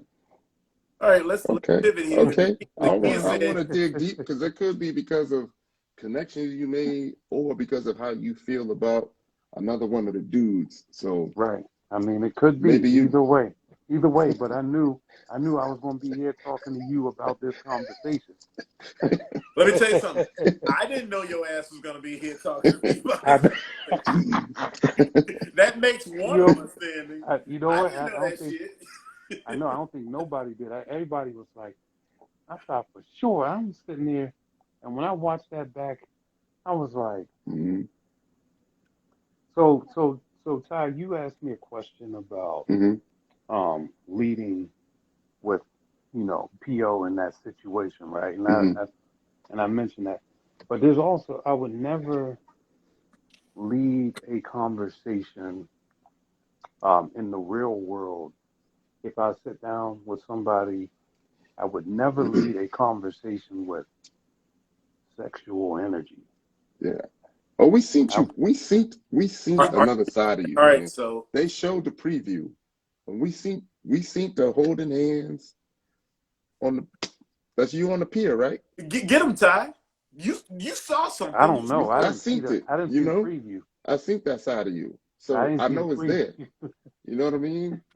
Chestnut Yeah, brothers at I know it's there. I know you got a different brothers. side. You know, I mean, but I don't know nothing about the pair thing. You got to send me that promo or whatever you saw. I ain't never seen it. So you saying you would never lead a conversation sexually, but it did go there some kind of way, right? Come on, man. So I will tell you this. I'll tell you this. That would be, if I said that, that would be the very end of of a conversation. That would be the very last thing that I would say. when If it's time to close, yeah, the closing time, that's when we do that. We don't Nah, introduce man. with that. Say that again. We don't introduce with uh, that. No, I mean, yeah, I would never say that just to a stranger. I mean, I yeah, wouldn't even keep that energy in a, with somebody that doesn't even know me for, 2 or 3 hours. yeah. Now, maybe, some weeks in or something like that, it might, it Mm. might get We there. had, yeah, we had sexual energy day 2 at the mixer. Like it was there, but it was one of those situations where the cameras is rolling and you don't want to jump on those sexual innuendos out of fear it's going to make you look like you're that way. But they Unfortunately, was they it was was on day definitely 2. thrown My out there. show up to day 17, Yeah, so they that Man, energy was all gone, like antibodies in month 9 and so shit. let me ask you guys. Let me ask you guys a question. Mm-hmm. When y'all watched that back, what was your perception of me? hold on. I'll go first because I'm quick. Go Because ahead. I didn't hear everything because the only time of me absorbing your episodes were at the spot we were celebrating the season premiere. So I'm gonna have to go back and watch it, and then we'll have you back on and we'll talk about it again. But Yeah, it for seemed Okay. sure. like to me like they were trying. From what I know about production in general, reality shows a little bit different, but what I know about production in general, they were trying to pigeonhole you as this season's Corey. Like, hey, there's a gimmick. He's got a quick nickname. He's tall Hmm. and imposing, but he's quippy, right? And what TV people do and what Hollywood people do in general is like they like to do templates. You see Saturday Night Live do it. So we need a Bill Murray character who's also a Will Ferrell character, who's also, you know what I mean? They want Right. to typecast people. Same thing with Real World. Who's the Right. gay? Who's the bossy black woman? Who's the Right. country woman who didn't come from nothing? That's what this show does. So they template cast. And so they were like, well, he may have a little Corey in him. And so they were at least editing to that.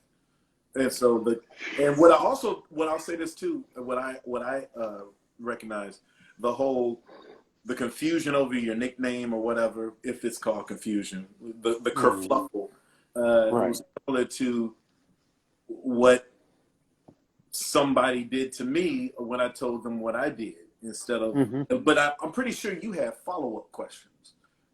I don't think I Mm. do. But Well, the cameras, it's like that makes it interesting. They stir it up for that first episode or two, the first hour or two. No We'll see doubt. how it go as you progress further. What do you yeah, what else you have to Yeah. say at that time? we was on a panel and Hmm. I said it. I said it sounded bad because of the one conversation you had about they were talking about the marriage, Mm. and it was like you blamed her. So it Ooh. came off as if you blamed her for Ooh. the marriage. You can't blame her, Right. Paul. No, listen. And so, You okay, gotta so wish her nothing but the best, like no, Charles. listen though, listen. You gotta think though too. You only heard a small No, we get portion. it. We get Right. it. I'm saying, but I'm just saying We Yeah, for sure. it sounded bad. Yo, Paul, It we got to sounded read what really bad. Sassy Caramel said because Ty is on to it. Sassy Caramel just said, the first impression wasn't good. The show made you look like you were trying too hard, corny, and a player. I like these lives because we all get to see these live conversations because we all get to see the real you, not what the show portray you to be. Right, for So, sure, for sure.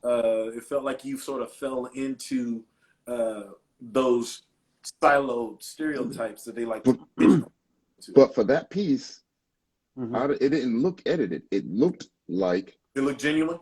It looked like you asked a question, she gave a response, and then you immediately responded to her response. All right, right. So I will tell you this. Right? When we were, and I think I'm safe to say this. When we were in that, when I first saw Ace, um, you know, she like was super like shy or whatever. So the first thing I said was, "Hey, how you doing?" And then she said, "Fine." And I looked at her and I said, "I'm sorry, are you intimidated?" And she said, "No." I said, "Well, do you mind if I sit down?" And she said, "Yes." Okay. But the thing is that the are you intimidated? No. Came We're not somewhere. even talking about the intimidated part. Hold on, hold on, Yeah, hold yeah, on, oh, hold on, yeah, yeah. Uh-huh. Let hold them on. walk through it. But Paul, walk through it succinctly because people are saying that it's been long. But go for it. Go for it. Yeah. So So you said, "Well, are she, you intimidated?" Go on. I said, "Are you intimidated?" And then there was a whole segment, a whole big segment to that conversation, and then we got to that one part, and then after we talked about that, and I said that, I went back because we actually had a dope conversation.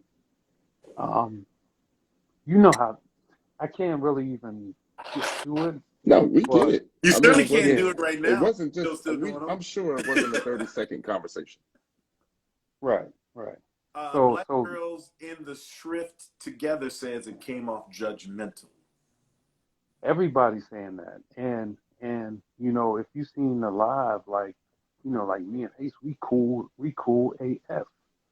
So I mean, if you seen the live, like last Friday, we was just chopping it up, freestyling and stuff, and and just doing poetry and stuff like that. But yeah, nah, and then actually, so I will tell you this though. I will tell you this. When I, hey, what's up, Dawes? Um, I'll tell you this though. when I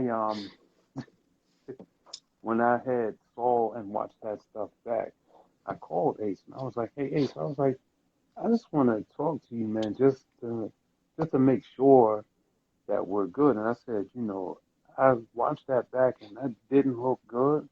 And I said, just in case, I didn't make myself clear, you know what I mean, and atone for what happened, I want to take this moment to apologize to you for that. And Ace was like, "Nah, Yeah. we good. Like we already, you know, Mhm. chopped that up." And I was like, "Okay, cool." So it definitely, like, I'm not the guy that's gonna come in and just, start torching people. That ain't my thing. See, this is the side of you that I saw on the pier. On the pier? That's good stuff, Paul, man. That's Okay. good stuff. That's some good stand-up work that you did. I'm hoping that the Bro, people get to in see Hispanic, more of that it's after out school of you, festivals. There's a rainbow. because Boom, this is boom, what I seen. I synced it in the promos for Oh, next week. Well, black girls in the short together hold on. They asked him, said, why did you ask her about being intimidated? right, because, okay, so if for those of you that don't know me, I'm like 6'5", right? And He so is tall. right, and so when I pulled up, she was already sitting there at the table. So and she was like super timid. And I was like, "Hi." And then I was like, "I'm sorry, are you intimidated? Is it okay if I sit down?"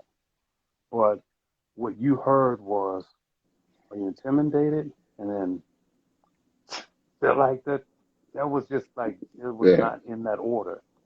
I Yeah, feel you, I because we was understand. there, like, and we were able to talk to some of the ladies from the cast, and Hmm. she does have like a little timid demeanor. So I could see why Right. you would ask. And Right. like I can imagine like you are just wanting to make sure that you know she shouldn't be intimidated by you because you're not trying to be intimidating. So Exactly. it Spectre just doesn't came, give a it damn. might have He just doesn't give a hell. She came said, out, or they "Huh?" might have showed it in a way as like you were trying to like really like Right. Exactly. And be that that wasn't the way. presence. Yeah. Yeah. Exactly. And so, my thing is the from the door, the first thing that I do is make sure that the lady is safe first. You understand what I'm saying? And then, or make sure that I'm entering into a good space and not just coming in hot, like, yo, what's up? Yeah. And yeah, That's a good word. We talked about that word, and you know, we felt like if you got to ask, then you already have an idea of how you're coming off. right, right. No, no doubt about it.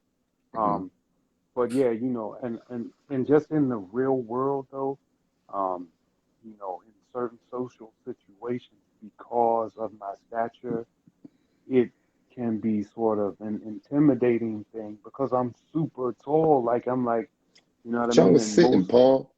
Y'all was both no, I was sitting. No, I'm standing. just, I Well, was, all well, right, let me no, stop. about the tall thing, King Battle said, first of all, at 6'5", you better be able to dunk. And then Sabrina said, no matter the better choice of words, you can use a better choice of words no matter the order. What do you say to Hmm. both of those things? First of all, sucker, can you dunk? I know you 48, but six of five, course. you should Oh, still. of course. I'm I'm six still, two, and I'm yeah, kissing it. oh, come on, man. I'm still dunking today. Like right now. Like, you know what I mean? You want to see me out there, I'll tell you where and let's go. Um, but And by the so way, this is Sabrina from our cast, Sabrina Soul. Hey, Sabrina Soul. oh, okay, hey, Yeah. Okay. all right. So yeah, the choice of words, I will definitely take ownership of those. Um, sometimes when you're in that process, you got all kind of, stuff going on in your head. Everything is happening fast, and so sometimes you just don't choose the right words. But I wasn't saying that to be malicious or to sort of stir up those, I'm afraid, or I want you to fear me type of vibe. It was just like, before I approached that space, I wanted. I mean, if you saw what I saw, I'm like, yo, like you all right? Like, I didn't want to be like, are you all right? I was just like, I'm sorry. Are you intimidated? It cannot be. Is it all right if I have a seat? All right. So, real quick, before Will Packer Productions get on this block, I Right? want to make sure that you're not saying too much. But boy, No. you've already. But the funny thing is, I've seen you on other lives and other chats well before you're supposed to be on lives and chats. So you've already said. So folks, real quick. So folks, we are contractually obligated to tell our truth, as the kids say it, Right.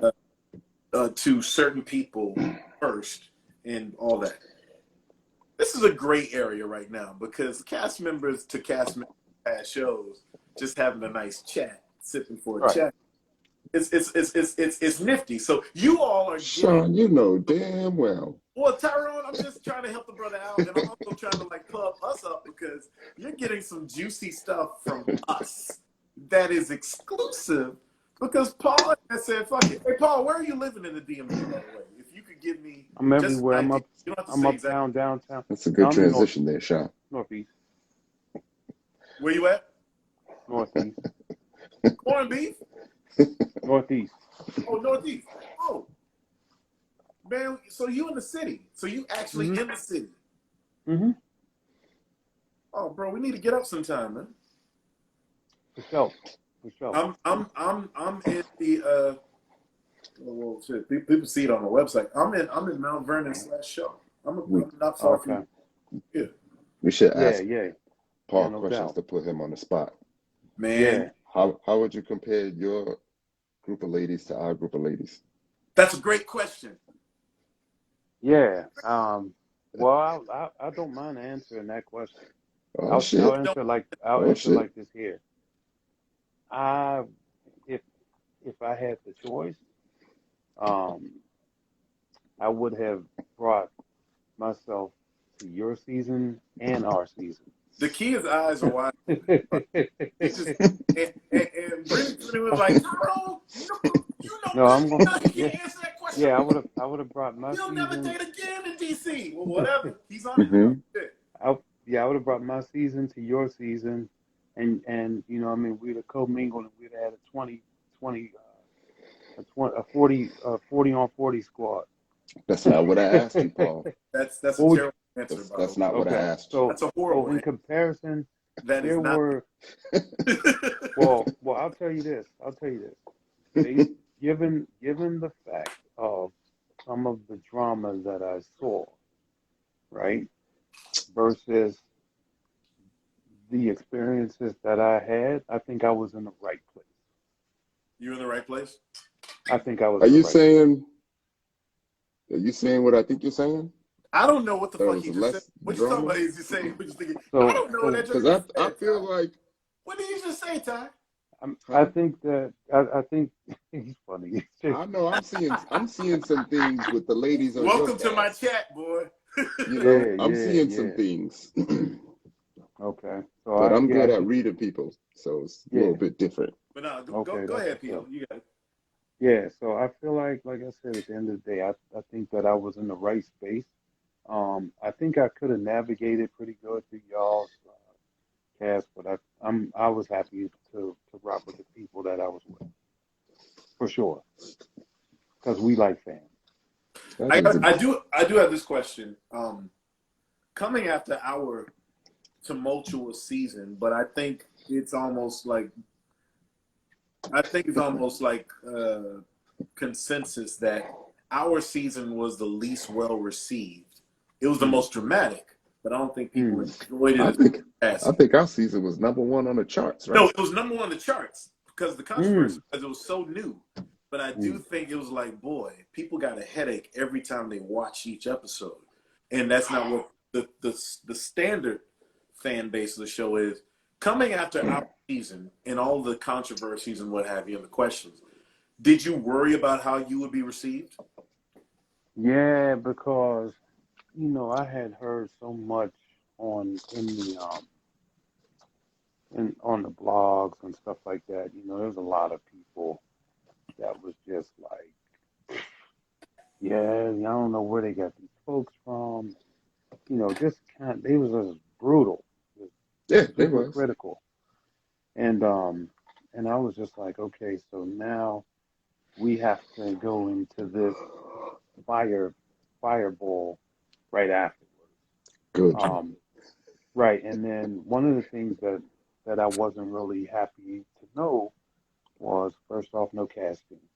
Um, so that didn't give people a chance to you know kind of fill us out. It is what it is. With But no then the casting other, stuff. yeah, and then the other part was, which I thought probably doesn't do the most justice, but I think it could be various reasons. But flowing right into one after the other really doesn't. I don't think it's very fair, but because you guys, like, you still have like things from the reunion that needs to be Hmm. recapped, and and there's just a lot of unresolved. Yeah, we still doing So interviews. right, exactly. So it's Oh my Yeah. like, God, there's so much Yeah. fallout. So many Yeah. interviews. So right, many. and so I wonder if it was like because of the drama that they wanted to hurry up and get the taste out of everybody's mouth and just scooch it right on in, you know. No, I feel like if it's hot, you got to get the people what they want. I mean, but people also, you can't overkill them either. Like, it's like eating your dessert with your main course at the same time. You want your dessert to come Yeah, yeah. later. Yeah, kind of. Like I Yeah, understand those algorithms though. So, that yeah, that's hashtag true. ready to love is hot. You need to keep it, you got to keep it going. Well, they definitely keeping it going. You know, they got the post office on there delivering shit. See? So, Yeah, exactly. So But so you get it.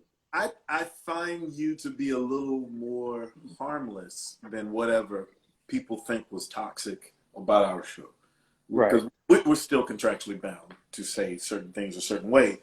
no But doubt. you know, it's fun to pick and prod. I got some women Right. here asking, "Are you?" I think Miss Independent asked, "Are you? Is Corey your nephew? Yeah. Do you have a thought Nah, on that? Or being I compared don't think to that? Do you he's think not it's even that fair? lucky. Because I don't think it's fair. But what do you think is fair? Wait, I'm sorry, do I what?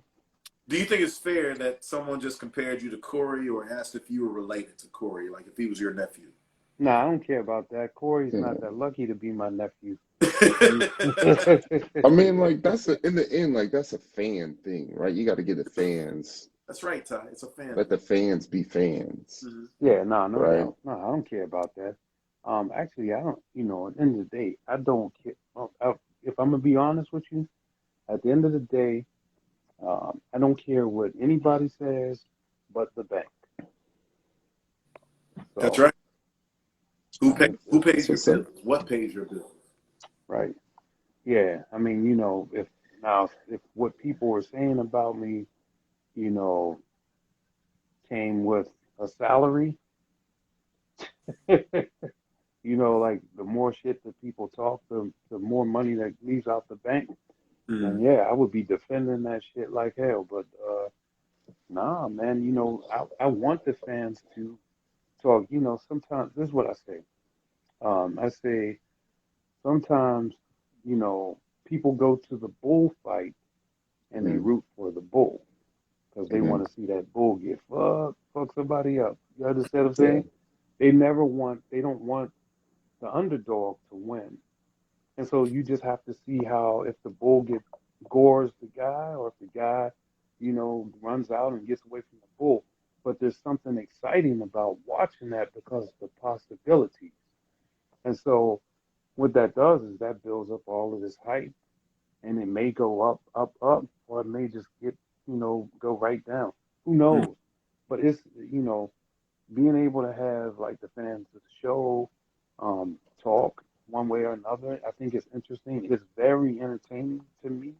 And I always say keep up the hate because like those comments, especially like the YouTube comments, are the ones that I like the most Why? because What's so um, kind of? I just think that I'm okay. I'll put it to you like this: I know what's accurate and what's inaccurate about me, and so when I read those comments and I listen and I see what's so inaccurate, it's like I'm like this is like so far off. Like these people, they have no idea, and it makes me laugh. That's Um, exit interview. I'll tell you this as emeritus. Ty mhm, and I are emeritus. That's what I said last week. We're emeritus. So the exit interviews are for the people who really give a shit. mhm, That will get traction. It's sort of I explained it sort of like you remember when Jeremiah Wright was a big issue during Obama's campaign. mhm, He gave that long race uh, speech at Philadelphia, and people were like, look, he just gave a speech. Who cares a shit? He was down like 6 or 7 points to John McCain or whoever he's going against. That right, speech gets traction. These right, interviews get traction mhm, at the end. You right, tell your side of the story, and then people are no like, doubt, "What? I think they actually treated him a little bit differently." And so that gives you the opportunity to make the record right. right, Um, no doubt, no doubt, Ty, you and got I'm something? Because there's some people here also saying they are uh, they are giving you a little bit more credit and saying you're not Corey from our season. Yeah. Uh, I mean, I no, feel oh, no good like doubt, look, no diss to Corey. good look. Corey hit me up. I got to hit you up if you're watching Corey because you might have snuck your ass in here. No diss to Corey, no diss to you, but it's a different vibe with yeah, Paul. What you got, yeah, Ty? I feel like the lives and the exit interviews actually helped me. Um, because my approach was always like the more that you get to see me, the more that you would get to like me. Exactly. Um, Right, but I also didn't approach the exit interviews as a way to like disprove what people were thinking about me. Mm-hmm. You know what I mean? I approached it as just me telling more of my truth, telling more of myself. So Right. you're either gonna like that or you're not. Mm-hmm. Right. And I feel like going into it, you know, already combative, the people are just gonna eat you up. And if you get caught slipping with anything, either a lack of accountability or Mm-hmm. a lie about anything, you're done. You know what I mean? Yeah. Done. So, Right. the exit interviews is just a way for you to show the people who you want the people to see you as. Right. And No, just no doubt roll with about it. that. Roll with it that way. And then keep it moving. And Hmm. and quite Right. frankly, Paul, like I think the viewers are struggling to pivot from this is a bad word, and Ty correct me on it, but I feel like they were traumatized by our season because No, man. They no, don't some see they viewers don't see their far worse viewers shit were than like, us, we man. can't wait. They needed a palate cleanser. Let's put it that Mm. way. This season is a palate cleanser. You guys, Mm-hmm. DMV, Potomac, y'all are a palate cleanser because Bro, we don't seen fights. We don't seen far worse than us.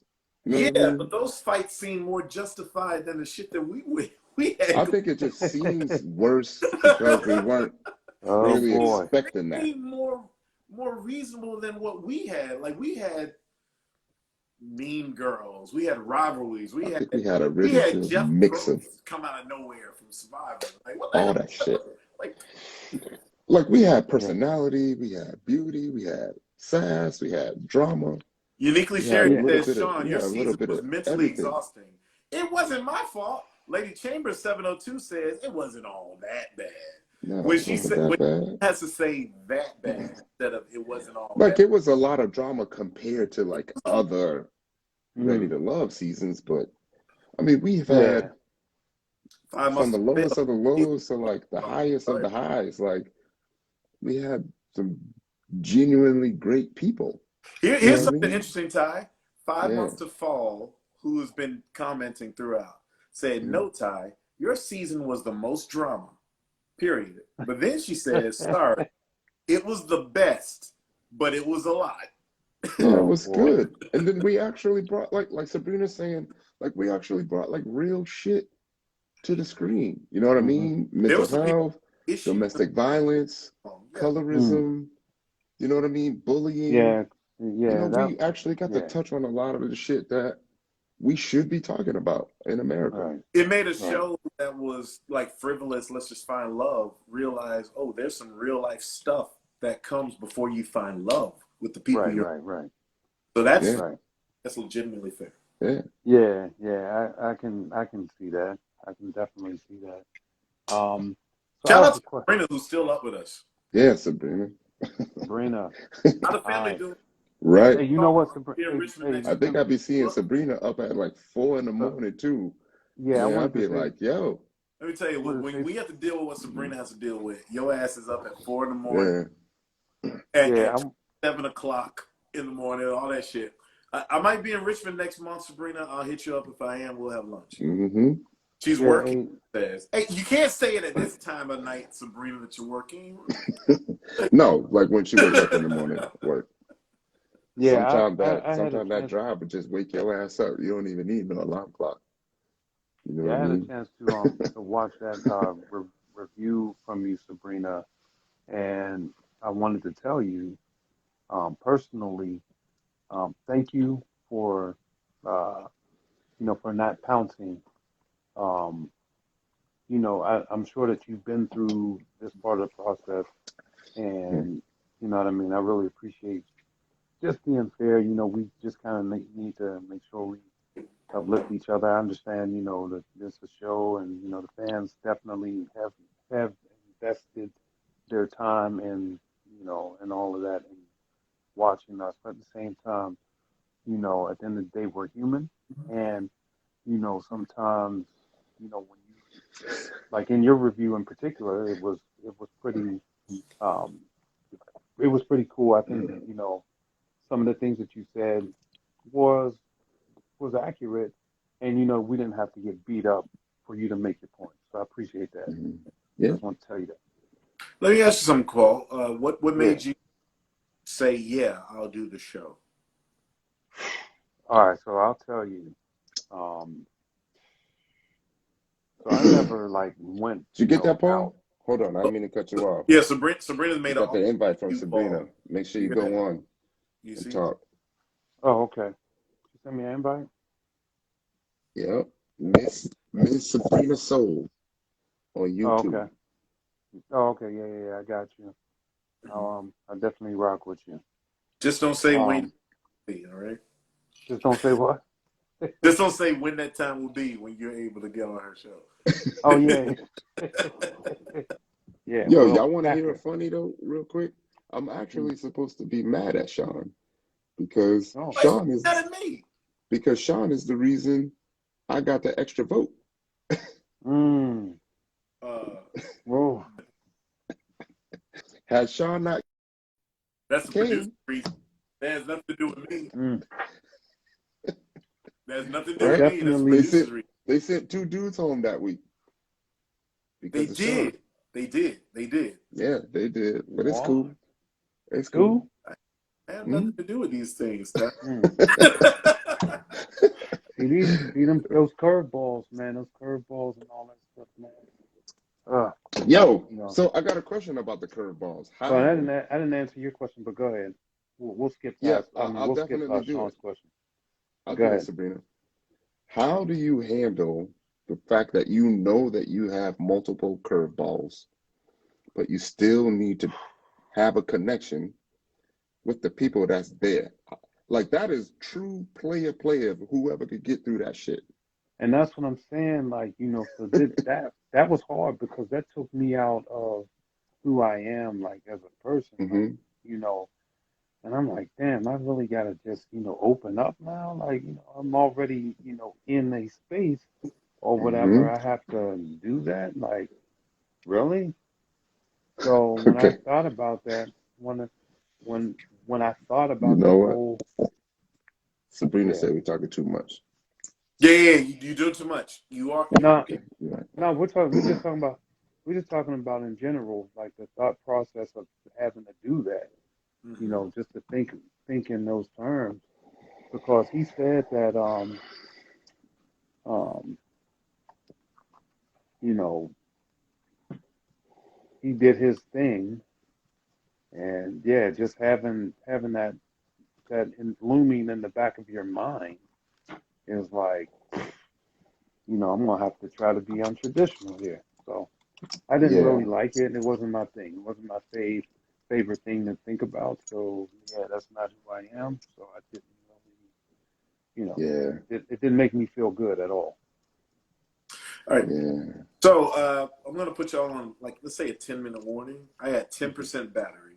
All right. It's been Oh, taking yeah. a while to get dripping down, and I still have it plugged up. But even as it's plugged Well, up, okay, you on that droid? no. This is the iPad. But Oh, okay, iPad. Okay, the gotcha. iPad started at 36% because someone went to the gym and didn't plug up the iPad. Oh, okay. Because I live Yeah, by myself. So I've been on 36% the whole time. With that said, no, I so got if you. you do lose each other, I'll give you guys a 2-minute warning. We can keep this going if you feel like it. My Hornitos is doing great. Ain't got nothing else to do. Yeah. I'm about a So, third. by the way, Tyrone said we could come on to the show with her for the next review if you're down with it. Are you? Yeah. You I'd cool? love to. I'd love to. He just said he loved to. I said You I would know. love to. Those are two different Yeah, things. I think after Friday, we should definitely circle back, us men, and just have a candid discussion. We can do that. But Yeah. a live candid discussion. Yeah, Oh, yeah, yeah, live. candid Yeah, discussion is yeah. dangerous. We can have a You said, live candid hey, Paul, are you discussion. teasing something for this next episode? Are you teasing something? No, I'm not teasing at all. I'm just saying, in this moment, I thought this would be a good idea since we're here now, just to ask, you know, Did you, no, Paul? no teaser. Did you feel pressured to try to clear your name? No, not at all, not at all. You sure? Oh yeah, no doubt about it. because yeah, no pressure at all. And I'll tell you, um, when like the people that know me, they was just like, what? Because some of the folks was like, man, you don't even talk that much. You know what I'm saying, to people that you don't know. Hmm. So they're like, yeah, you don't even talk that much. Like, I don't know, that ain't even you. Like this, these are my guys saying that. You Hmm. know what I'm saying? So I mean, the most important thing really is making sure that the folks that are close to me understand that who I really am, and as long as they're not bothered by that, I don't really care about any other person. Because at the end of the day, you got to think. I walk into a room, I'm not going to get 100% of the people liking me. They're just not going to like me before I even talk or anything. So, you just got to take that shit with the biz. All right. Yeah, Um, I remember you saying you knew you was good on day one. yeah, yeah. I didn't. Is that normally your approach when you go out? Do you normally feel confident Nah, I or don't that feel confident about yourself? well. Well, no. I, I mean, given my history and my past and stuff like Yeah. that, I mean, you've I had a don't. lot of life to live. Yeah, right. So you And so, so, and so so, you know you have an idea. yeah. I mean, I have a Sorry, pretty that's a good. little I mean, that was me trying to be funny again, man. yeah, I know. No, I know. And you see, I just roll right over it. Yeah, I ain't gonna let you get that one. All right, I'm back. So I heard you guys, Yeah. and you said that you were good from day one.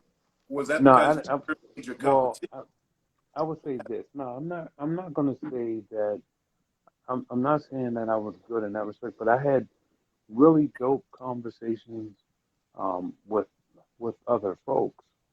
So I didn't really feel like guns was blazing.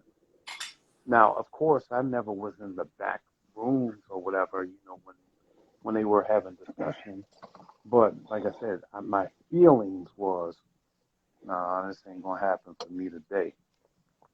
You know. Well, I Hmm. got to go back to asking you about your castmates. All right, especially your lady castmates. What was your initial thoughts about the ladies that you saw? Uh, Hmm.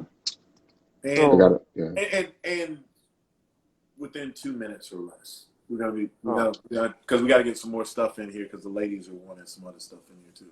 But I'm okay, curious yeah. about what did you think about the ladies that you saw?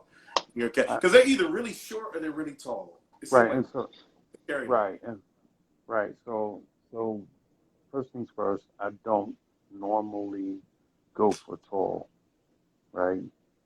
I know You it's weird. don't I you do don't at not. 6'4", you don't normally go for tall. 6'5", no. Six I five. normally, yeah, I normally try to keep it between like 5'2" and 5'9".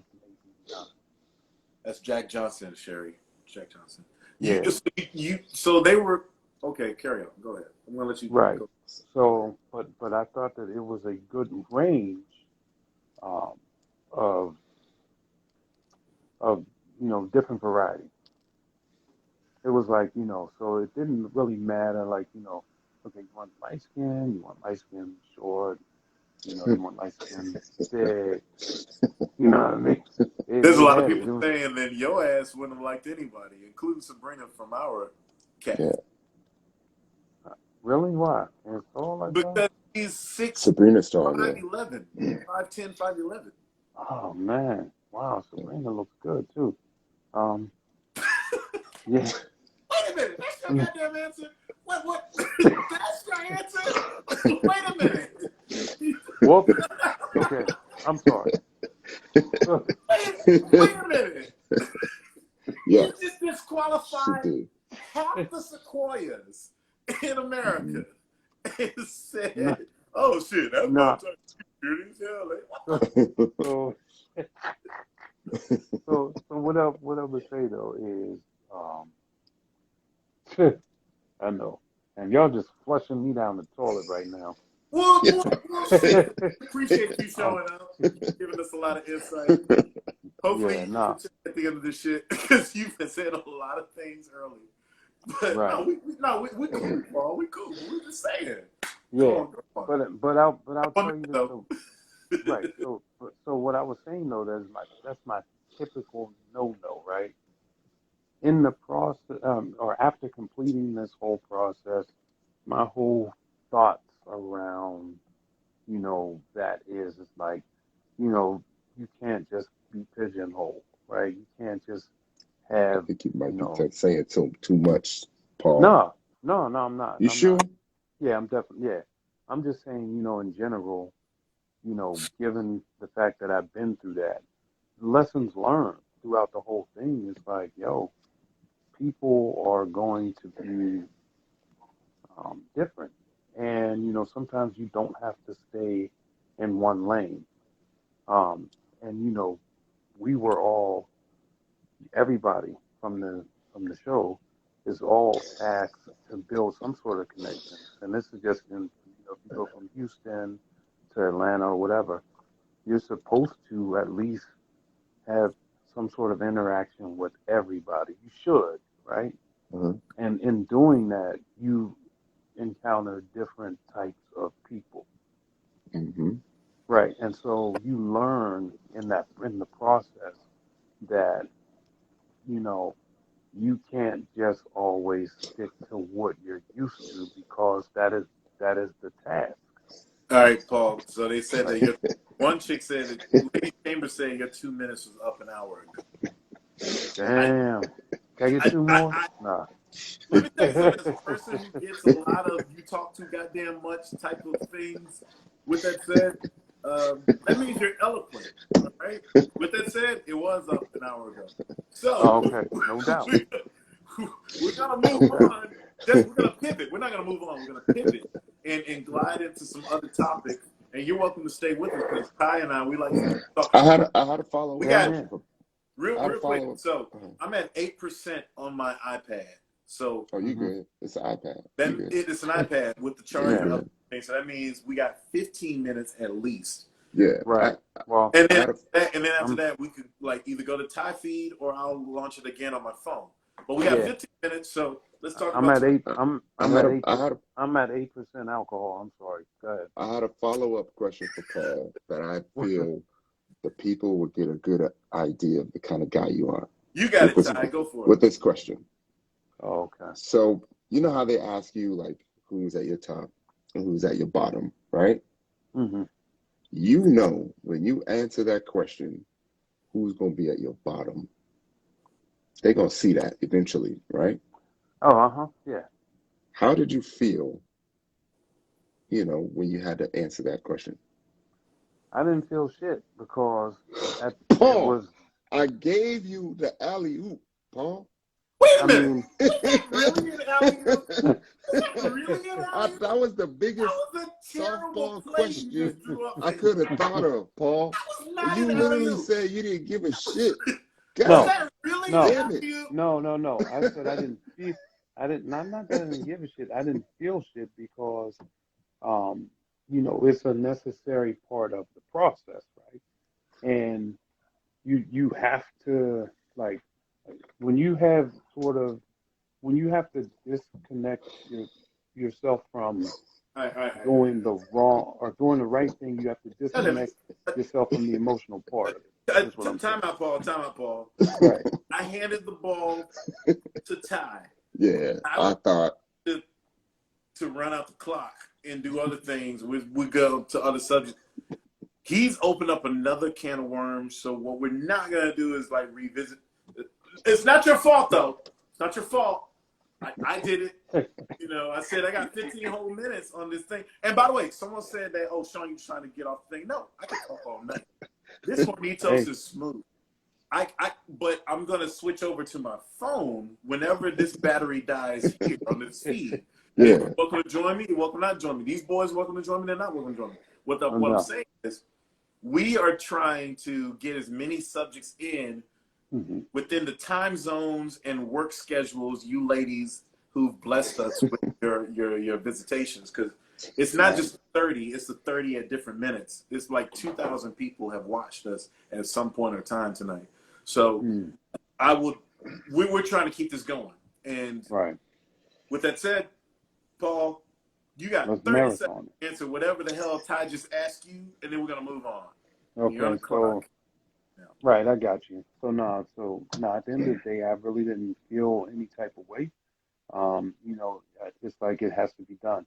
When you sit down with your employees or something like that at work, and if you're a boss and you have to really have that tough conversation, it needs to be done. Yes, that person may have a family or need that paycheck, but at the same time, you need that work.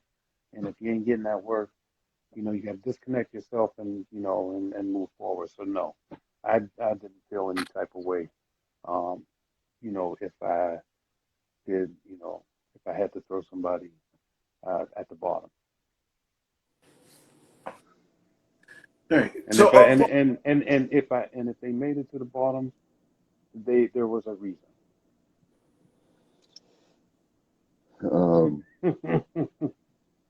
Right. the Paul, do you words have any and children? opinions I don't know. expressed by I don't P.O. know this basic information. Like I was still trying to get basic information. We've been. Paul, do you have children? Yeah, I do. You have two. Um, How old are they? yeah, I have two. I have actually, and they both happen to be 27-year old. It was I mean, it was two. Back I was young, I had two girls pregnant at the same time. No, I'm joking. I got twin daughters. Um, Why are you teasing this audience that is already like nah, yeah, Sabrina from our season just said y'all need to prep him before he does this interview. Hey, that's a grown ass man. That's a grown. right. Yeah, That's a yeah. There grown you go. ass man. We trying. Ty tried to help him. I said as a lawyer. No, he doesn't have hood twins. Are they hood twins? Wait a minute. This is a real question. Mm. Are they hood twins or are they actual No, no, twins? no, no. They're actual twins. They're They are actual.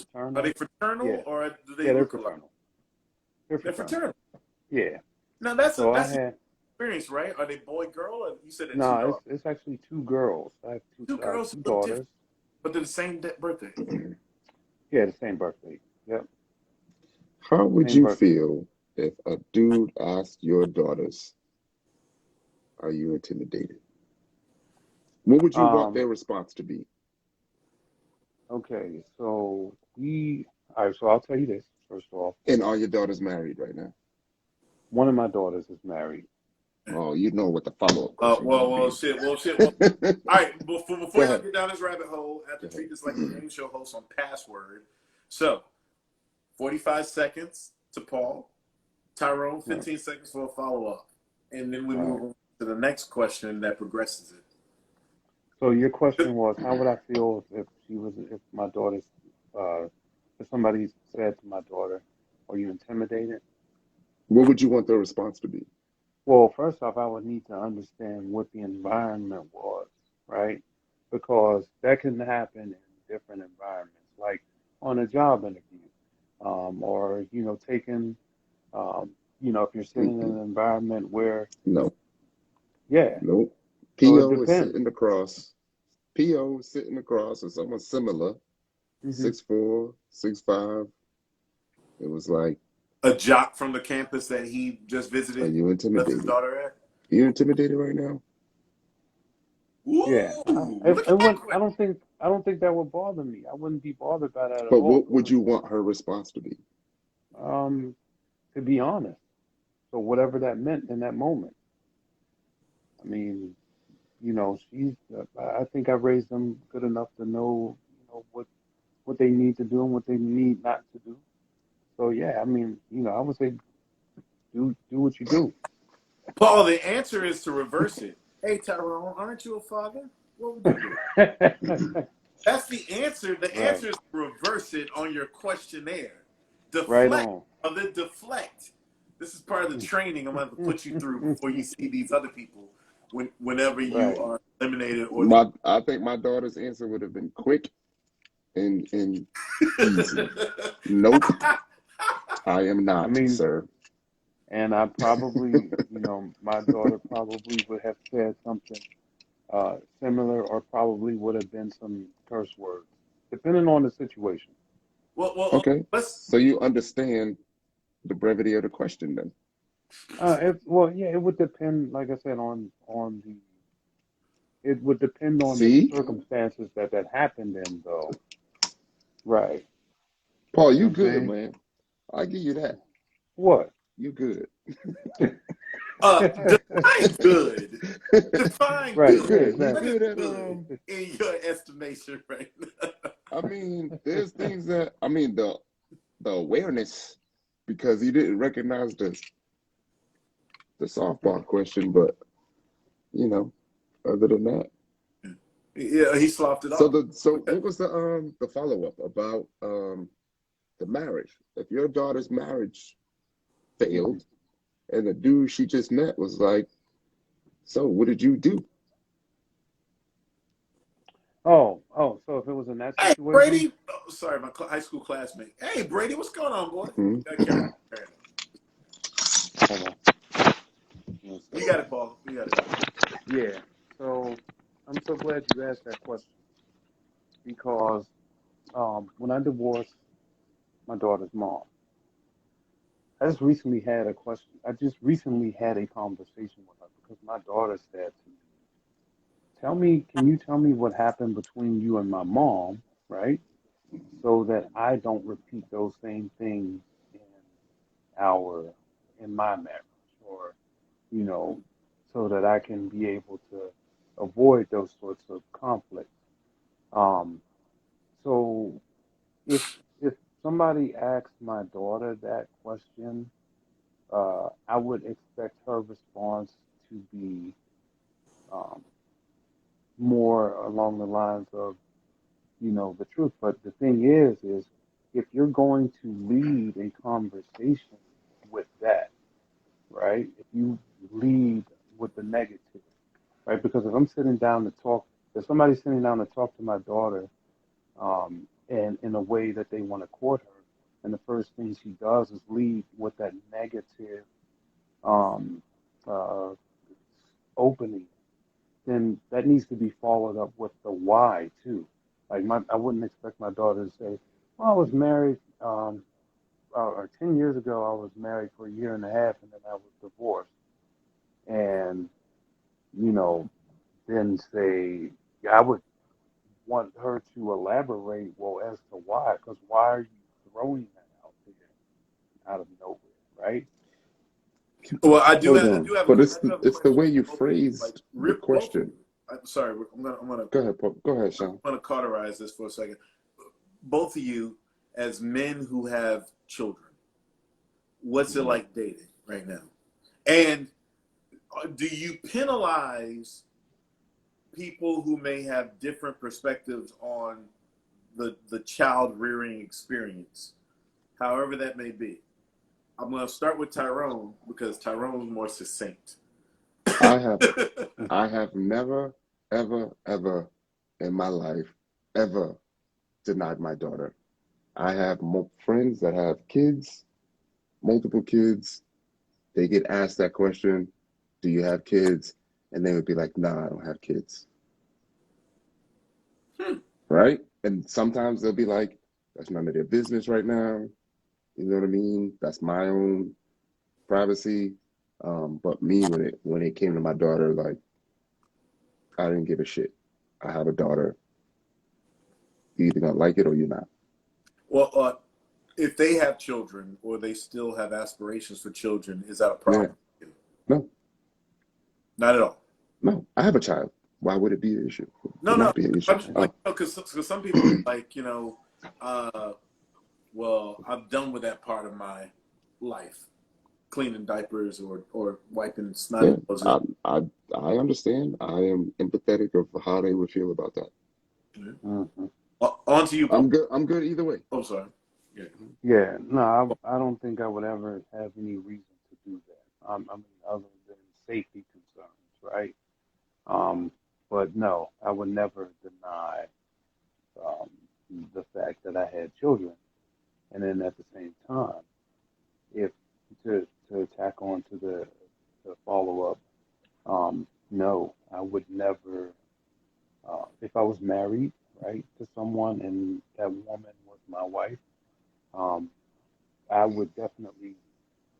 open to creating a family with her. I would never deny my wife an opportunity to bear children when I have them already. Do either one of you, as men with children, have an issue with a woman who sort of does deny that they have kids, at least in the initial going? This is a real thing that's happened with me, men who have none of those things.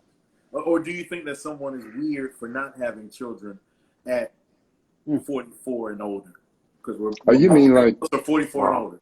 So so if you you meet somebody who's 44 and older and they have Right. no life effects, meaning a child or a house, do you have an issue with them? And again, Ty starts it. what do you mean like a issue?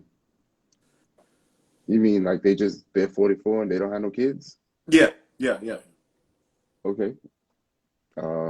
You slough it off. I would be open to hearing, their history, right? I'm sure, some people will have an explanation as far as, the profession, the choice. It just didn't happen. Maybe they saw siblings make a mistake and didn't want to make the same mistake. There could be a lot of reasons, right? So I don't judge them. I don't judge them by that,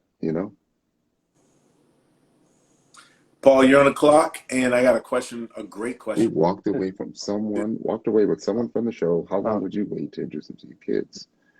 mhm. I honestly, Well, oh, go ahead. you want me to I was answer all that? focused on Sabrina's Go question. I'm ahead, sorry. Paul. But Paul, Oh, Go okay. ahead. go ahead. So I'll tell you, for me, it's been a common thing just in this area, right? Where you have a lot of women that come here and they put their careers first. They get the job, they get the house, and they get all of the attributes to starting a family, and then they don't have kids. And, they chase the success, their dreams. And so it's quite common, actually, for me anyway, that I've ran into people that are 40, 43, 42 without children. I don't think it's weird, right? I think that, sometimes people put other things before that. For me, I was lucky enough to, you know, to be a teenager, a young man, chasing booties and having a child at the age of 19 and, kind of just getting it out of the way. Now, that wasn't the plan, obviously, but I was like 19 years old. I didn't know nothing no better. But that's weird for somebody to do that. And I also don't think that,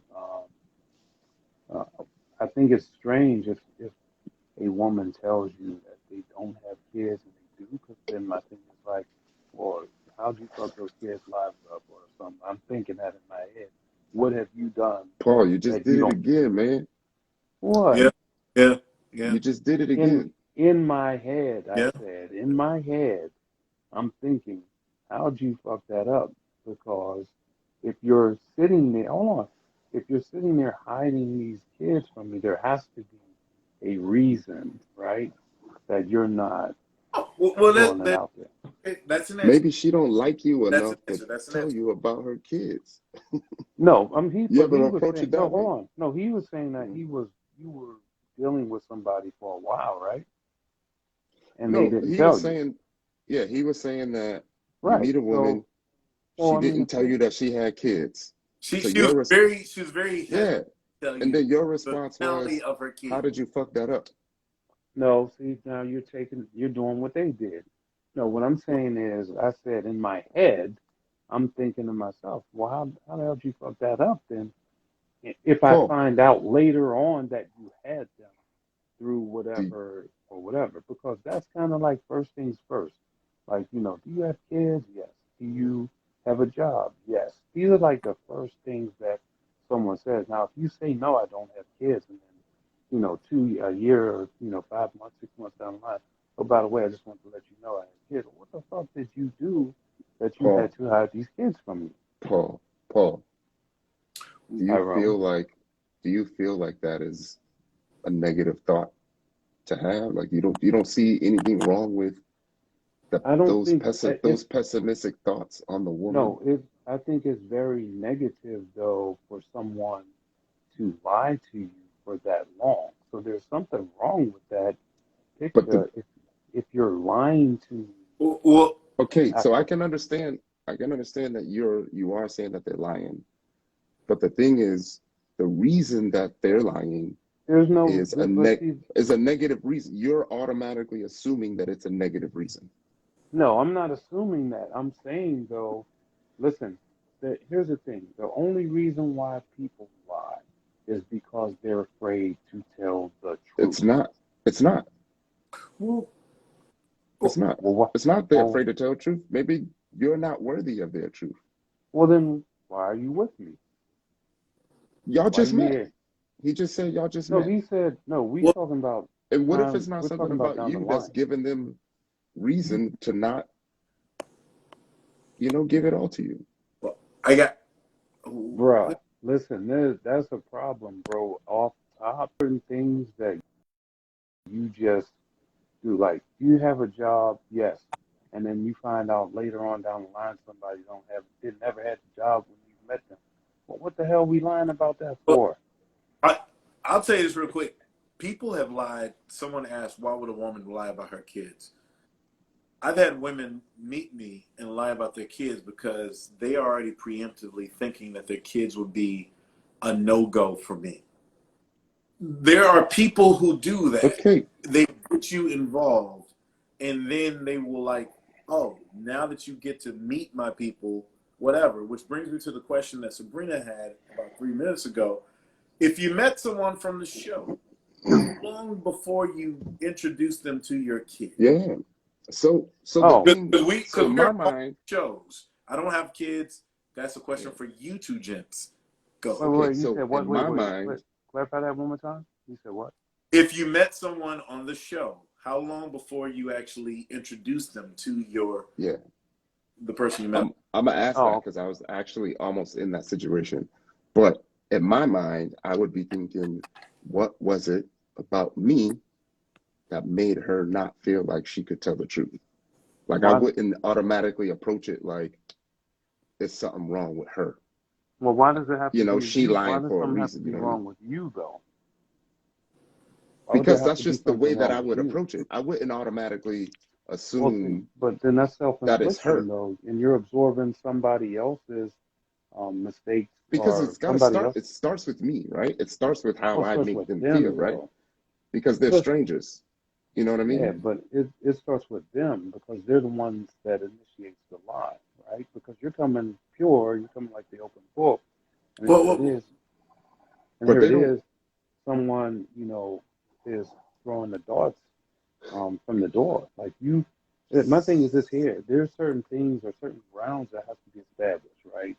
In any relationship. So when we're talking about, I mean, unless it's not going to be something serious, then I really don't care about anything that you have going on. If we're not going to be serious with but if you're talking about being serious and you want me to take you serious, then yeah, if I'm pouring out and giving you, you know, all of what you need from me, but you're withholding that, then there's something wrong with that picture. Why would you be withholding that from me? That's what I'm saying. So it depends on the context in which and why you do that, because at the end of the day, these are just things that are just not normal. could I just interrupt something? Because the Yeah, ladies seem to be really befuddled as to why someone who would have children would say upon initial meeting that they don't have children. Because it's the initial meeting. yeah, man, And I don't, they know that and that's you got 100 deception. kids, and That's that deception. they know that may drive off some guys. Well, They've you can't seen leave. it happen, it's happened to them. And therefore they will lie first and then get you engrossed into their bullshit, That's be it deception. sex or phone conversation or text or whatever. There's a web that happens with some people who believe that if they lie about their actual situation, I actually, God's honest truth, since I've been on the show, I met a woman who's like, I've had one kid. That childhood rearing has grown to 3 because she's got me into conversation. Everything's cool. And she said, okay, I only got 1 kid. And then it stretches to 3. And I out. feel Yeah. it might be 4 because I've seen some pictures of some shit. And it's like, wait a minute. But Right. this I would check out. Just the same way that some women will do this shit and take the picture up high, like here. Oh, yeah. As opposed to just showing you flat on this camera angle you see of what I look like. Y'all do that. Let's not act like you don't do that. So when women say, where are you meeting these women? The answer is every fucking where. Now, does that mean that we should have longer relationships with these people? No. But everywhere I meet people, men and women, who fucking lie about their situations and then act like after 2 weeks, oh, but I thought I told you that I had 3 kids. I thought I told you that my son was named Jared. You told me your daughter was named Stevie. Your daughter. Wow. That's what people do, because that's what people do when they want to. They feel like they have to ensnare you first before they actually tell you the truth, because they're ashamed of other shit they were going into. I'll back to the floor. I honestly do not even approach it. It is deception. That's right. That's right. Like that. Yeah, it's deceptive, and it can't be. You can't build off of deception. You know. Mm-hmm. So I mean, if somebody, it doesn't matter. Like at the end of the day, I think, you know, if you like anything that I do, whether it's something that I'm good of or not, or proud of or not proud of, I still take ownership of that, right? And you know, if I made, like when I had my kids, I was like 19 years old. I didn't know what the hell I was doing. I didn't know why I was having a kid. You know, I waited until I was 18 years old to start having sex with women because I was scared of having children like my homeboys was when we were in high school. And then I turned, here it is, I'm 19 years old, and I did, you know, I waited all this time for this to not happen, and then I ended up having children, right? Is that the proudest moment of my life? No. Or am I proud of my daughters? Absolutely. But I would never denounce that for anybody, for any reason at all, ever. You know, there's nothing that could make me, unless it was a safety concern for them. Other than that, I would never do that. All right. I do have something for you guys. This is more of a pivot as well. All right, so the Super Bowl, because the NFL extended the season by 1 week, the Super Bowl is the day before Valentine's Day. Whether you have a woman or not, how bad is this for the yin and yang détente that we have? I characterize this as the NFL putting 100,000 troops at the border of Womanalia. Like, you're going to have the fucking Super Bowl the day and weekend of Valentine's Day, even if your woman loves football. And the NFL says that 40% of their fan base are women. Cool. All my sisters are fans of the Super Bowl. They love football and all that stuff. But you need to tell me, if those women had to sacrifice their getaway weekend because the Bengals are fucking playing the Rams, how much fighting and knife stabbing? What do you think the divorce rate? How many points will the divorce rate go up? There's going to be in the next 3 years if the Super Bowl stays on Valentine's weekend. I'm just curious. Well, there's going to be a lot of side eyes going on this time, for sure. I'm lost a little bit. You lost a little bit, Tyrone? Yeah. I don't know. It sounded like you're making the Super Bowl an ultimatum to be in a happy relationship. I think I think two people. Valentine's Day and the Super Bowl are kind of like equivalent on a sexual level. But not you said on a sexual level? Well, I'm just saying, like, Super Bowl for dudes who like football or just sports fans. Super Bowl is important. It's the most watched thing we do in America. Half this country watches the Super Bowl. Half this country doesn't give a fuck about football, but half this country watches the Super Bowl. because of the advertisements, who's doing the halftime show, all that shit. Right. Valentine's Day is well known because it's Valentine's Day. It's perceived more as a woman's holiday. So I'm just kind of curious. What time is the Super Bowl? Men and women negotiate the clashing because Valentine's Day is on a work day. It's on Monday. Yeah. Super Bowl. What time is the Super Bowl? 6:30 p.m. p.m. What are you doing the rest of the day? The Super Bowl doesn't end until an hour before Valentine's started. What are you doing? But what are you doing with your lady from the moment you wake up to 6:30 p.m. that won't allow her to be happy enough to let you watch the game? I dig what you're saying, but this year the Super Bowl is on a work day, on a Monday. I mean, Valentine's Day. You know it's Valentine's Day. Valentine's is on a Monday. Like you just said it. So the whole weekend that you want to use that. So basically, the way it used to be, the Super Bowl was a week clear, so fellas can have their weekend. If you're a fella, on a stereotypical level, if you're a fella, you have your weekend, and then you gear up, and the next week is clearly for your woman, your girlfriend, your wife, whatever, and you gear up and you give her the whole weekend. Now the Super Bowl is sharing the weekend with Valentine's Day. Do you understand what I'm saying? That's choosing violence. That's I don't know. I'm still. Hopefully, I'm still lost like you. Hopefully, your significant other is a football fan. You knew that it was on Valentine's Day. Wait a minute, Tyrone. You knew it was on Valentine's Day. Hopefully, she likes football. You know, goddamn answer. You knew it was on Valentine's Day a month and a half ago. Right. That ain't no fucking answer. All you gotta, what you do is this: you take her to a nice hotel or a nice little getaway, and you get the flowers, the roses, and everything else, and then you order in the room service or whatever you got to do, burn the candles, and it's like, okay, I'm gonna set the mood, and then turn on the game. Good. Honestly, if she sleep by 6:30, you ain't got nothing to worry about. Who the hell sleeps 30? So we're asking, what are you doing for Valentine's Day? Saying, put her to sleep. We got some questions here. So we're asking. Put her to sleep by 6:30. You ain't got nothing to worry about. You good.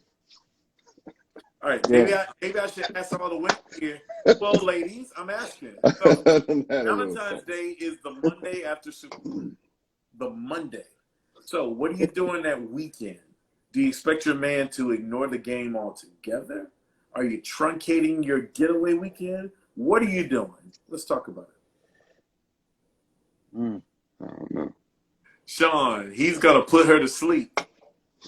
Atta girl, Sherry. That's the answer every man wants to see in text.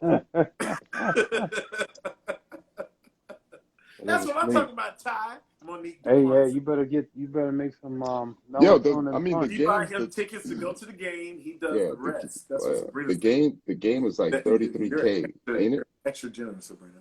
What you got to The game is like 33K, the average ticket.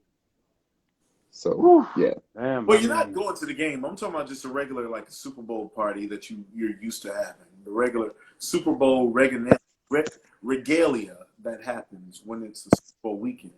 And they move that shit to Valentine's. You should have been figured this out, man. We grown.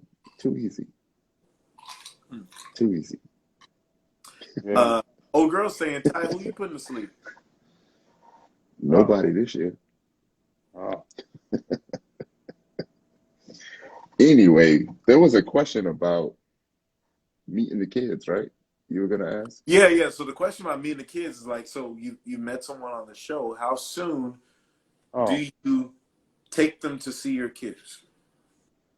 That is a good question because this almost happened to me, and it was because my daughter actually lives in another country, and I had expressed to this person that part of my anxiety was the fact that I'm not going to see my daughter again after December 21st? Yeah. So I was like, there is an opportunity for you to meet her before she leaves the country. And It was it would cause, what's the word I'm looking for? It served me pause at the fact that it didn't really mean anything. Mm-hmm. What? Yeah, I said it right. Did you? Yeah. I said it right. And I was like, if you know my daughter's about to leave the country, and I personally may not see her for a long time, um, and I'm giving you the opportunity to like possibly see her, and you're still blowing that off. Mm, mm, mm. Yeah, I don't know. I would if that happened for me, I don't know. It really would depend on the level that we were on afterwards. You know what I mean? And it would depend on how long I was, rocking with that person, and how strong that bond was. I We mean, on the show. We on the show. He just said we on the show. We're on the show. We're about to. You said you was about to leave the show with the person, right? That's right. That's right. You oh, felt so if I left, okay, yeah. so if I left with, if I ended up It's a with them, hypothetical that you would can't I do answer, that? but yeah, it's a Um, hypothetical. I- it would probably, um, it would be more immediate than anything, because this process would I definitely have, the kids following it. You understand what I'm saying? And they're watching, and they're kind of, seeing what occurs. So, if they watch that and then sort of that would be the expectation. You understand what I'm saying? That would be the expectation for them to, you know, for them to want, or they would actually want to meet them. So that would be an expectation. Yeah. So it would probably be immediately following the very end of the show, because I would want them to kind of get an opinion on, how that person moved, and you know what it looked like for them and all that other stuff. You know what I mean? It would be like it would be something like that, Yeah. because it's how they feel is just as important as how I feel in that regard.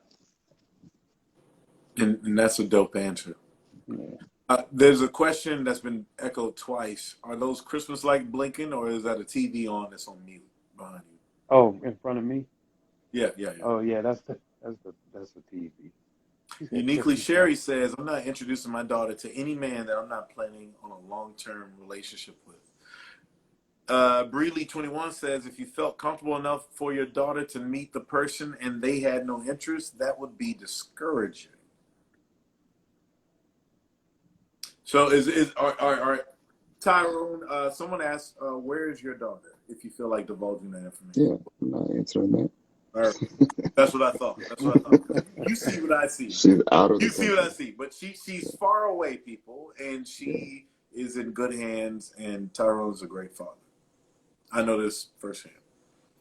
Uh, Paul, do you have, this is very personal, so you don't have to answer it, but do you have equal time or what have you with your child or With my children. with your Uh, children?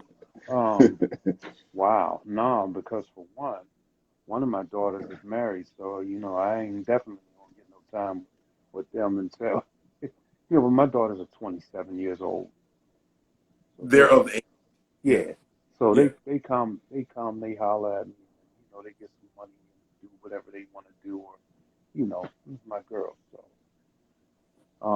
we have a different relationship. Obviously, when they were coming up, though, we spent a lot of time together. Um,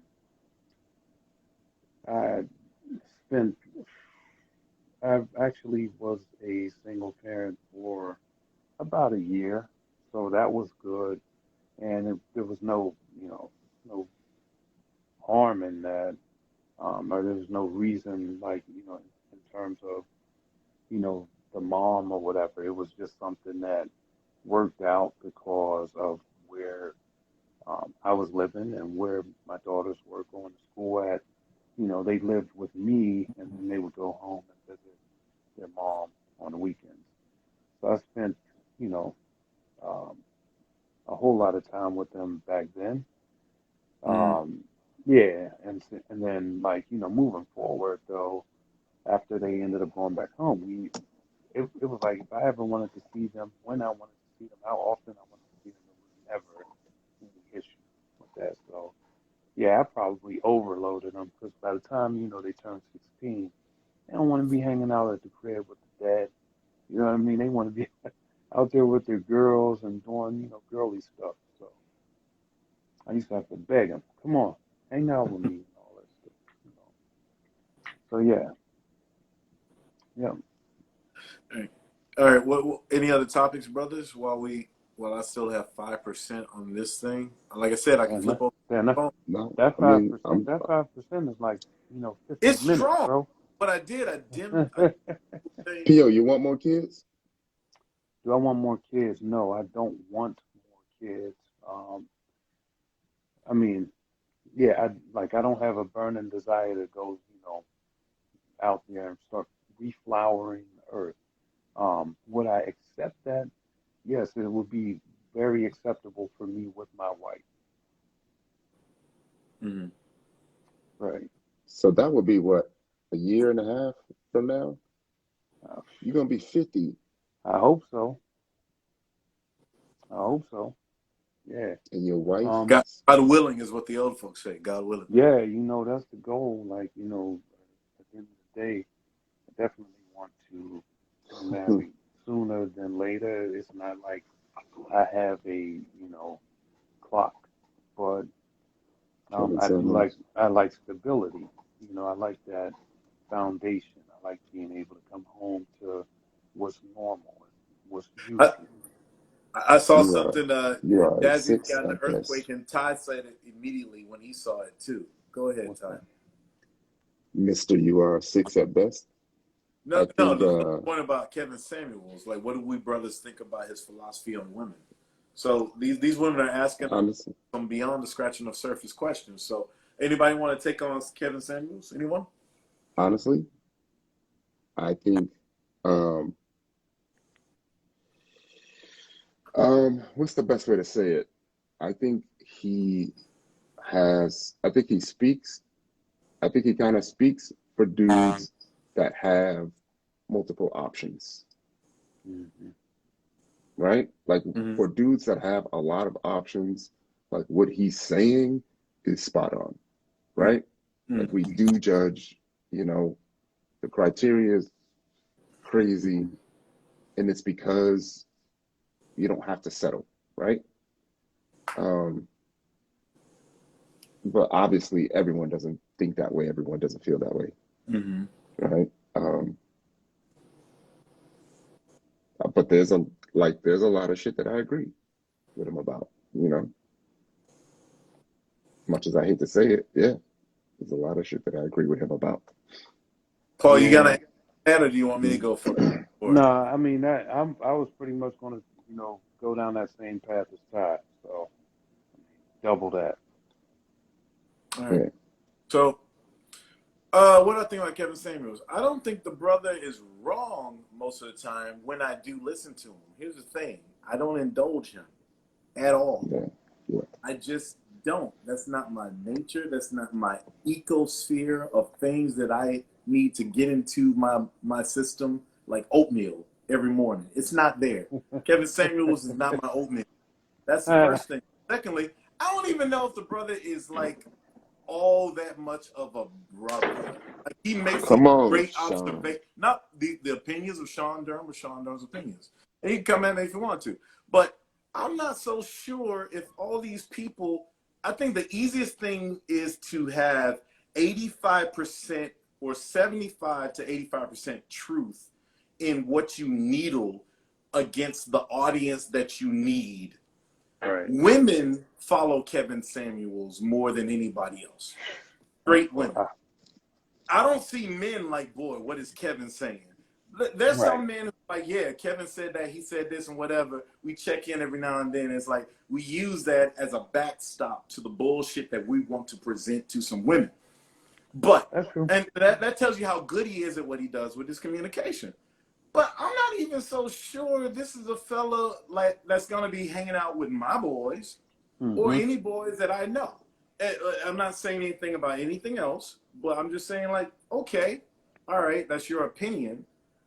Well, women, why are you so agitated would be the question. Why are you so agitated about what that dude says about your sex, your species, your phenotype? There's a thing that's going on, in my personal opinion. That's the reason why I wrote my novel, Broke, about 4 men. Some of them well off, some of them aren't, some of them doing some bad shit, some of them aren't. The reason I wrote Mm-hmm. my book is because women don't listen to men in the first place. So in the second place, you get guys like Farrah Gray, I'm naming you out, Kevin Samuels, uh, uh, uh, Umar Johnson, Mm. all these cats who talk an extra hefty, masculine black perspective because you Right. have decided to not listen to it because you think you're fucking Samantha from Sex and the City, as opposed to realizing you're still a black woman in America.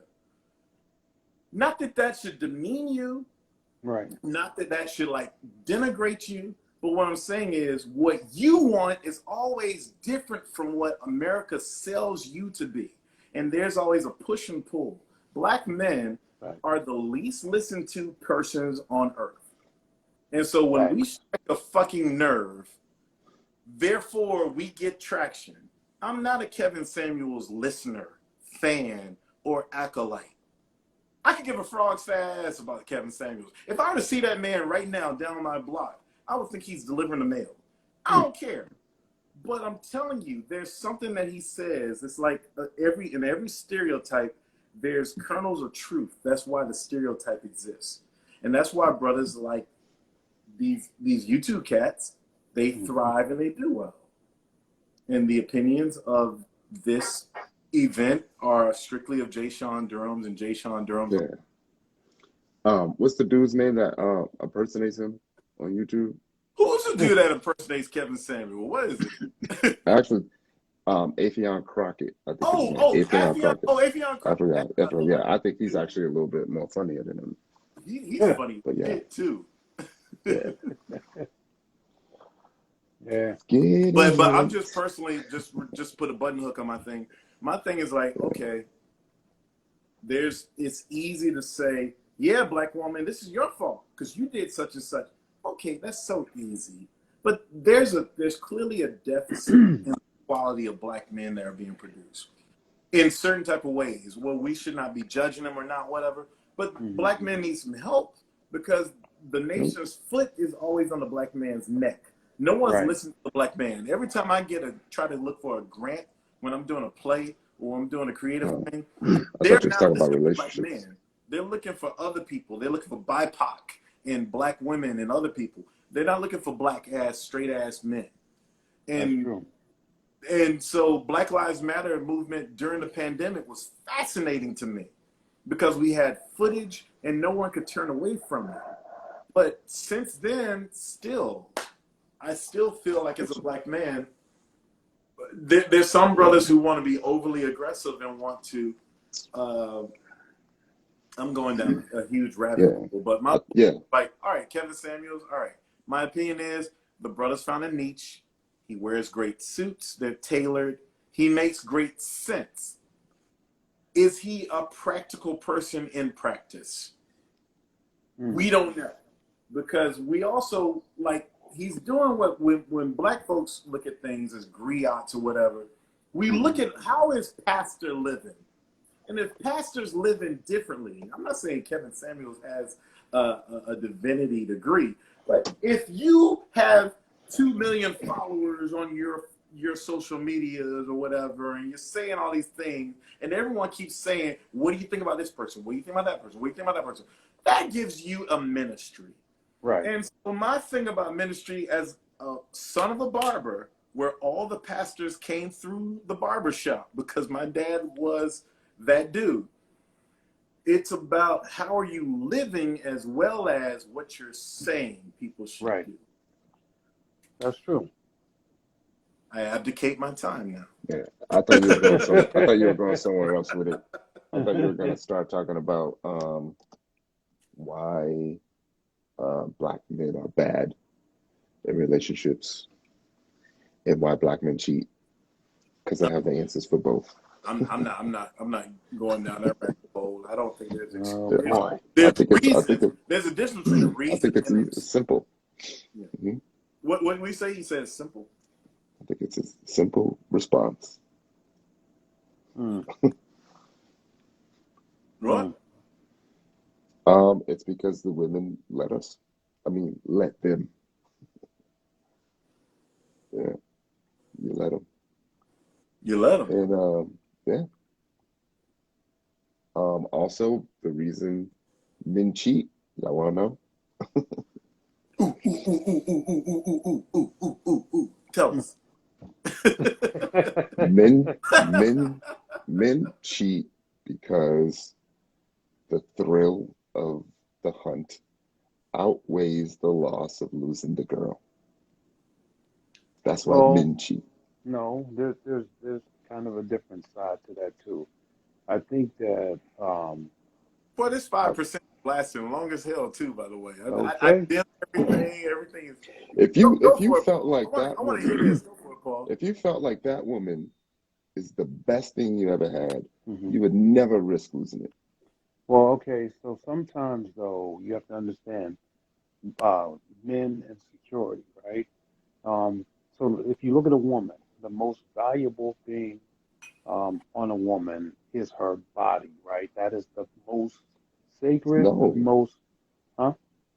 no, No, no, what I'm saying is the most valuable thing from a woman is her body. That is meaning not saying that her, that she can't have a mind or anything like that, but what I'm saying is that her a woman's currency, right, is her body and men look to take that and capitalize on that because sometimes they do it for self worth, for self validation. I'm telling you. They do it because they feel like if they take down a woman, it makes them feel more like a man. And so you have like serial cheaters because they need that constant validation that they can triumph over a woman and it makes them feel like they're needed, like they're wanted, like they have purpose. And so sometimes they just do it for that alone. Obviously, there are several other reasons as to why men cheat, but you have these different avenues where you see, guys that are getting involved in stuff like that. I have a group of friends, and for whatever reason, I'm like kind of the guy that keeps everybody on track, right? And we talk about these things in these forums with each other, and some of the stuff that comes out of that is, it's like, yo, I feel like if I'm not doing that, like I'm not living to my potential. So I've seen that happen. Um, Not saying that that's the only thing that guys do or the only reason why they do it, but a lot of times it's because they need that constant validation. I mean, they have the money, they have the cars, they have the success, they have the house, the bank accounts. Now all they need is just this constant but layer uh, of being able to say, I had that. And but a lot of men ain't cheating with bad body chicks. no, no, They no, be no. cheating with scallywags. No, So I realize that. I realize that. But let me tell you something. Let me just there's one guy that I know in particular, right? And I'll just give you let me paint the picture of this guy. Guy's very successful. Guy has a business worth $280 million, right? He has a wife, he has a kid or has two kids, and that his wife is, a very nice lady and all that stuff. But he constantly is with other women all the time, right? So, and yeah, and I so just told you why. why is that? What's the I reason? told you why. Because the thrill of doing that outweighs the pain of losing the woman. Well, that's part of that, but it takes that to initiate it, right? But Mhm. the reasoning for doing it is more specific to other areas. So yes, it before you jump and take that jump, you got to be like, oh, you know what, this is better than that, so it don't even matter. But what has gotten you to that place is the fact that either one, just a regular illness where you may have an addiction to sex or whatever, or two, it's That pointing ain't out even a it's pointing out go ahead. validation. It's giving you the euphoria of saying I won, right? Because everybody likes to win. Or you're getting euphoria from saying I was able to get over today. So I mean, you are right in what you're saying, absolutely. But that's just one part of the equation. I mean, in my opinion, anyway. Ty, I mean, Because we're not animals, right? We're human. We have the ability to reason. are you talking about men being Uh, animals and not animals? you know what's right and what's wrong. He is doing it because he feels that she would allow it. If well, okay. if she would have walked away, and he knows that she is going to walk away and never come back, I think he would think differently. I agree with Ty 100%. Okay. Okay. Now let me say this. I Mm. watch, and I mean this is just a reference, right? But I watched the show Cheetah, right? And I always wondered, Joey Greco? yeah, well now it got Peter Guns on it. Oh, really? They got Peter Yeah, Gunn? he's No, on it. no, But yeah, but I always wondered, you know, these guys sit there or women, and they get caught. And then they get caught and then they say, oh, I'm sorry. They do all of the apologies and all this other stuff. And and then, every once in a while you see a guy that gets down on his knees because his woman is about to leave him. And he says, oh, I want to ask you to marry me right here and right now and all of this stuff. But um, I think in that moment, right, it in that moment, it takes that moment for people to realize that it was the risk didn't outweigh the reward. And so for that, you have to dig deeper within yourself because there's that rewarding behavior. Some like, for example, I'll tell you this, and I've experienced this on my own. You tell if a woman says to someone else, "Oh, don't talk to Paul. You should not talk to him. Why? I don't know. I just don't like him." Well, that woman is going to say, I want to know what it is. Let me go find out. I just want to do it because of the curiosity of it, not the matter of the fact that they're disregarding the good advice that they're getting, but it's just um, that curiosity that makes them want to do it. And then when they get bit, they come back and they're like, "Oh, girl, you was right. Oh, you talked to his Yeah, ass anyway," and blah blah blah. But it's just that curiosity of wanting to find out for themselves, right? If if this is gonna make me feel bad.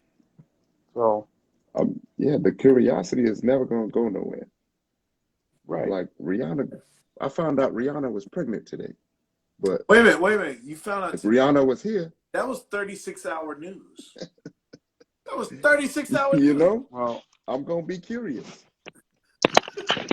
that is true. You know what I mean? But it don't mean you gotta do it.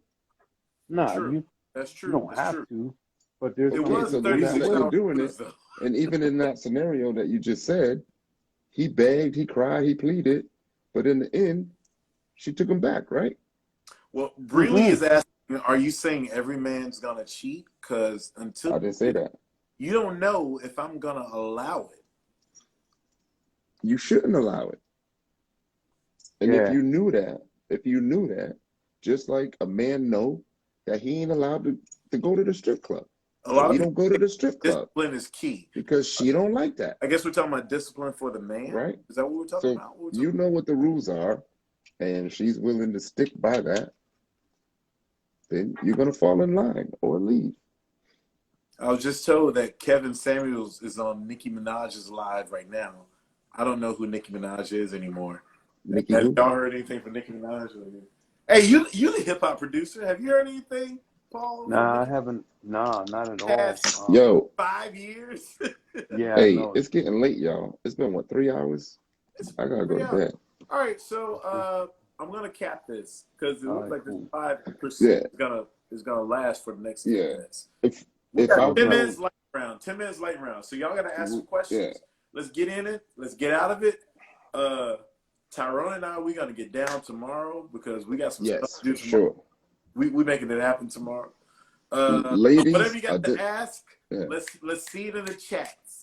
I see you. The numbers are up. I see you. Yeah. You're in the. Ladies, Did you want to see identify the with your tweet that I made people. last night? I'll God show it damn to it, you. Shawn. No, I'm just messing with you. What's that? What's that time? No, I was gonna say, ladies, identify what your keeper factor is. Set your boundaries. Stand by your boundaries. Listen to your intuition. That is your superpower.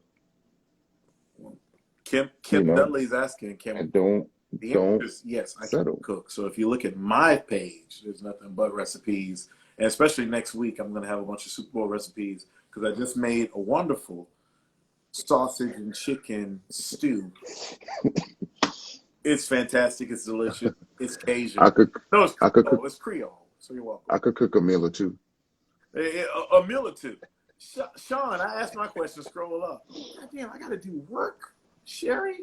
That's what I Young do. She talked to Bree. Can you punch it in again? Because so do y'all think some black men reject monogamous relationships in favor of hypersexual masculinity to overcompensate for their inability to fulfill the traditional breadwinner provider role? Holy shit! No, That is I just said that it. is a We reject answer. What did you have, Ty? What did you say? we reject monogamous relationships because we can. Okay, you say That's true. Because you can. because you We can. can. If it's Because not you enough, let us. don't do it. Yeah, That's true. we do it because we can. We will not do anything y'all will not allow us to do. That's We do it because y'all let it happen. There, that's Eleanor Roosevelt, by the way. Shawn, I would look into modeling if I were you. Diddy starting his lineup again. Hey, thank you, 5 months, Paul. You know what? It's so cool that you said that because this is my live, and I feel good at my age. Ty, it is so much deeper than that. She says. No, it's not. That's a negative, then, Ty. I ain't letting y'all do shit. I don't believe it. I ain't letting y'all do shit. I feel that. Just like how y'all know to say like it's different from a man. A woman can't cheat because a man can't take it. Yeah, because you know his ass is gonna leave. And if it was the other way around, it would be the same. Gamma 11. You could blame it. You could blame it on whatever you want to blame it. His ego, he can't take it. Blah blah blah. Right. In the end, his ass is gonna leave. Facts. Don't you love when Ty is live like this, folks? Oh man. I blame it on a little something. Okay. No, you're straight shooting. You're not drunk. I'm drunk. You're not drunk. You're responsible, but you're like, look, ladies, this is what I think. And you start throwing cards out like Gambit, X-Men and shit. Yo, I have been in relationships where she'd be like, "Why are you doing this to me? Why are you doing that? Why you do?" And I would say, "Because you're letting me."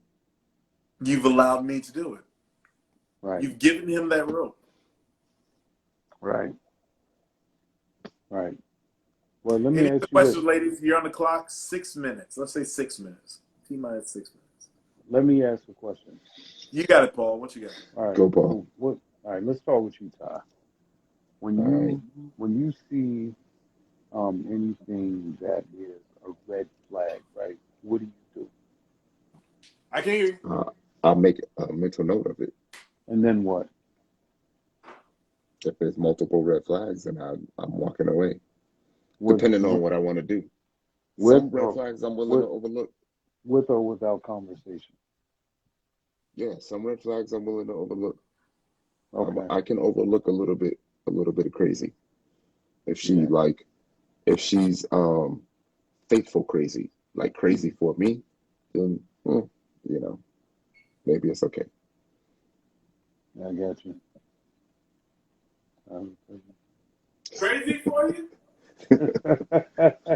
I could do a little bit of I could deal with a little bit of crazy. Are you over there self-sabotaging, man? No, I'm trying to get this.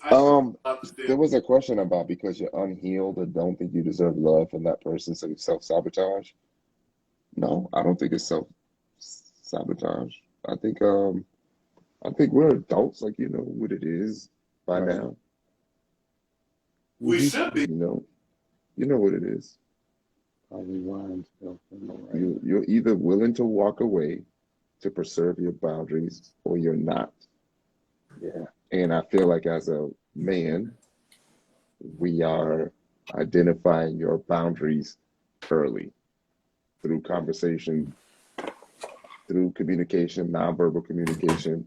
That's why we kind of ask questions like about your past relationships, figuring out if the dude cheated in your past relationship, figuring out if you took him back. Yeah. Right? That's like a clear sign right there. All right, I know what it is. I get at least one free pass. Gamma 11 free. And I'm just being honest. Will you work on it? You know? Will you work on it? Y'all need to stay firm. Stop letting cheaters come back. Really quickly, because you're on a time limit. What is this workshop on boundaries? What does that mean? Yeah, that's what I'm wondering. Y'all ain't gonna listen to him anyway. You guys are handsome and smart. You Oh, thank appreciate you. looking at the Appreciate screen that. tonight. Right, ladies? Thank you, Jazzy Jennifer G. Oh man. Y'all know what y'all should be doing, right? The women know when they first meet a guy that guy ain't shit. Because your intuition told you that. But do you listen? It's your spidey No. sense. Spider-Man always No. He knew the Like shit. there be times where dudes would tell you, I They be ain't knowing. shit. So, And you be like, girl, he cute. right. He ain't shit, but that's my ain't shit nigga. Like, I could change him. No. Mm-hmm. Then he go back and tell his boys, yo, I told her I wasn't shit. What you want But me to yet, do? here we are. I got a question for Paul. What's up? What's up, brother? So Paul, and I'll go to tie to this. About 80% of the male cast, at least, maybe 85% of the male cast, we all stay tight and close. Do y'all hang out as a cast? Have y'all been on a text string or anything like that? Oh yeah. We are. With the exception of maybe two of us. Mm-hmm. Yeah. Pretty much everybody else is kind of solid. You know what I mean? Yeah, but there's like sometimes the train breaks off and goes in a different direction. Because there is no love lost, but we just got different things going on. So, yeah, yep. Cool. We all got As we get one strike. What's that, Ty? No, I'm just saying, we know if the relationship is garbage because we can name every red flag we ignored when it's over. Oh, I see it now. I see it, yeah. Yeah. Stop doing that shit. Sure. The standard, like if y'all think the standard of men is low, is because y'all are not demanding more. Boom. Mhm. What did Chris Rock say? A man is as faithful as his options, As his options. which Right. means that we would love for a man to come in and be Prince Charming. And the whole story about Prince Charming is that he came in, I'm better than all these gutter snipes. And I'm going to come in and pick you and elevate your life. I'm going to upgrade you. Huh. Who just had a song that says upgrade? Me. No, I'm telling you, the We know, men, right? So, most men are lazy. yeah. We can, we've been hunting our whole lives, Mhm. right? From, Right. I don't know, 13, 14, maybe 18 for PO, but That's the same thing you say, Ty. A man is a hunter. He can smell the we Love it. have been hunting our entire lives. So we right on, know right on, right on. what it's going to take to take down this prey. Yeah, Because you we've know done what? it all. We've been there. I watched something pretty interesting on YouTube. It was called Buyers and Sellers, and they were talking about how you have women that should be sellers, meaning being pursued, and instead they're doing the pursuing. And Mhm. it did a nice they did a nice little breakdown on that first episode, and showing who was either the buyer or the seller. Yeah, check it out. It's a Mhm. short video. It's probably like about 10, 15 What's this up? He said minutes. buyers and I'm a, I'm gonna let Buyers and y'all in sellers. on another secret too, and I'm probably talking too much. What's up? oh, But now since we you were gonna talking about hunting and killing blame and another one. prey, um, there have been times where the fellas would see a woman and be like, "That's the three-legged antelope right there. That's the three-legged antelope. If we decided to go after her, she ain't gonna get very far Yeah, we go get because it. Someone's gonna. we can tell that she the weak one. You know what I mean? She the weak and wounded. She's a zebra. The three-legged. So And I I, know I shouldn't be laughing. I'm not laughing at that. I'm just saying, you know what I mean? mm-hmm, It's real. It's real out there. try to rescue Ooh, men. here's something deep, and I think I'm gonna close out on this. Black All right. girls in the shift together, we try to rescue men instead of rescuing our slash healing our self worth. That's a fair statement. We've had probably 75 to 80% more women on this chat more than men. We've Mm-hmm. talked about my personal plans. We certainly talked about mental health piece. Mm-hmm. Then we talked a lot about Paul. Well, And thank you. I then we talked, appreciate that. Mm-hmm. because I wanted to Well, know more about you. Because like, for what everybody was saying, like we started an interview, so mm-hmm, and also your experience is way different from me and Tyrone's experience. And then we right, started right. talking about male female relationships because these are always turning pulled into male female relationships. But with that said, Mm-hmm, uh, it's been a good time. Yeah. There's a lot of things about you looking into yourself, mm-hmm. but beyond just looking into yourself, also thinking, how can I not say I so much? Because if we say another pronoun and talk to people who are next to us, we might save a life. We've lost 2 to 3 lives this weekend alone. Mm-hmm. From The Walking Dead, the King's Son, to Miss USA. And everyone talks about I and when they approach how awesome they are. And we just need to get outside of judging people. We judge people. We think when we're judging people, my closing summary. But we think Right. when we're judging people, we think that we're judging people for the bad. We have to talk about how they look bad, how they act bad, or whatever. We also judge people for the good when they're not doing as well. And Right. they don't feel equal to that as well. And we know people on the outside looking in. Oh, you have everything. You're beautiful. You're smart. You're a debutante. You're a correspondent for this, or your mother is that, or you're on this hit show. We don't know shit. So we need to stop being so judgmental and have a little bit more grace and just say, hey, nice to see you. Tell me about yourself. and let Right. them give us the entry door as to Right. how we approach them. Is That's that true. fair, fellas? What do you think? Yeah, Good no stuff doubt right there. about it. That's definitely that is definitely a fair statement. Um, yeah, I couldn't have said that any better, to be honest with you. Yeah. So this comment about why all the games, I think it goes back to what I just said, because y'all are letting us.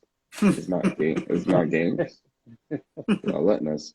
To jump on the whole little the prey thing, I guess, and the finding the weak one. I don't know if ladies know this, but through nonverbal communication, y'all are pretty much letting the other dudes in the club know which one of your friends are the weak one, Yeah. because y'all are non-verbally communicating that to us with your body language and the way that you treat the weak one. Mm-hmm. Yeah. That's true. Yeah. And that's That's one to true. grow on, buddy. All right. Yeah. So So Right. we've been on this shit for a couple of hours. I had no Yeah. idea we've been on this long. Yeah. Hey guys, Paul came thank through. P.O. yeah, thank you so much. PO. Thanks so much for having me on. We definitely gotta chop it up after Friday, and we'll talk. He Yeah, did we it gotta again, see though, what didn't we he, gotta see what Tyrone? time Sabrina's. Yeah, we gotta see what time Sabrina's thing is. I think he's just saying that because he know that he there at least for one more week, at a minimum. At a minute. At a minimum. So Who's this? we're gonna put a pin on Friday. We're gonna see what's going on. Either way, you right up the street from me, just on Right. the other side of Capitol. So that Well, means that we gotta chop it up either way, bro. well, you do know that Sabrina, go to bed. Now I will tell you this. It's 1:30 in This the is morning. public knowledge. This is on Google.com. That's You right. Sabrina can. Topaz just showed up in this shit. Oh Go man, to bed. Topaz needs to go to bed. But there, you, you know, you can what do you call it? Go right on to Google, and it gives you the whole play of what this next upcoming episode is all about. Yeah, we don't want to know. We want to watch. We want to Yeah, watch I you mean it's shine it's high. It's on the super high PO. level. PO. It's super high level. Yeah. But it's Yeah. Google, so it's public information. It's on the it's coming from, they're pulling that, I think, from Oprah. No, it's not. No, it's not. No doubt, it is. It is. Right? No, it's not, Paul. It is. It's not. Yeah, Right, it is. Paul? It There's is. no information on the internet about the show, right, Paul? No, there is. Come on. It's there. But I'm not going. I'm not going to say it. I'm going to tell you, if you go out there to www.google.com. Paul, What? there ain't nothing out there. It ain't been released yet, They give you the right? teaser.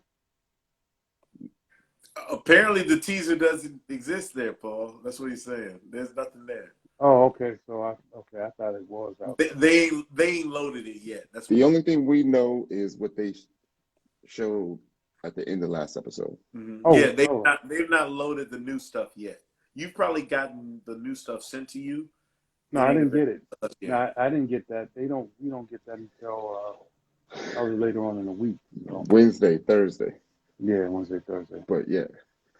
Well, speaking of Wednesday, Thursday, Yeah, I'll see we you gotta tomorrow. go. We get All right. tomorrow at an undisclosed location. Sorry, people, can't tell. All right. P.O. Good. All right, brother. Watching you. Yes, sir. Come back anytime. I don't care what anybody says. Come back Yeah. anytime. You All right. contribute. I'm rocking with y'all. Yeah, for sure. All right, And man. this is it. This is the pilot for the Shawn Show. I don't know what this is. We just talk every damn fucking hour. Drunk some tequila. All right. That's what it is. Man. All right, man. Y'all have a good one. All right, All right, Peace brother. All right, Paul. All right. All right, peace, bro. And gents. Bye.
Karen.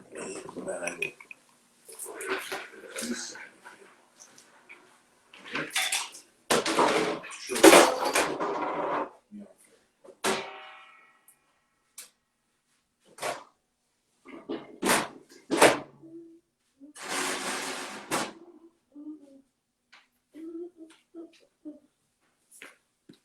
Yeah, Pitts Mountains.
What do I mean?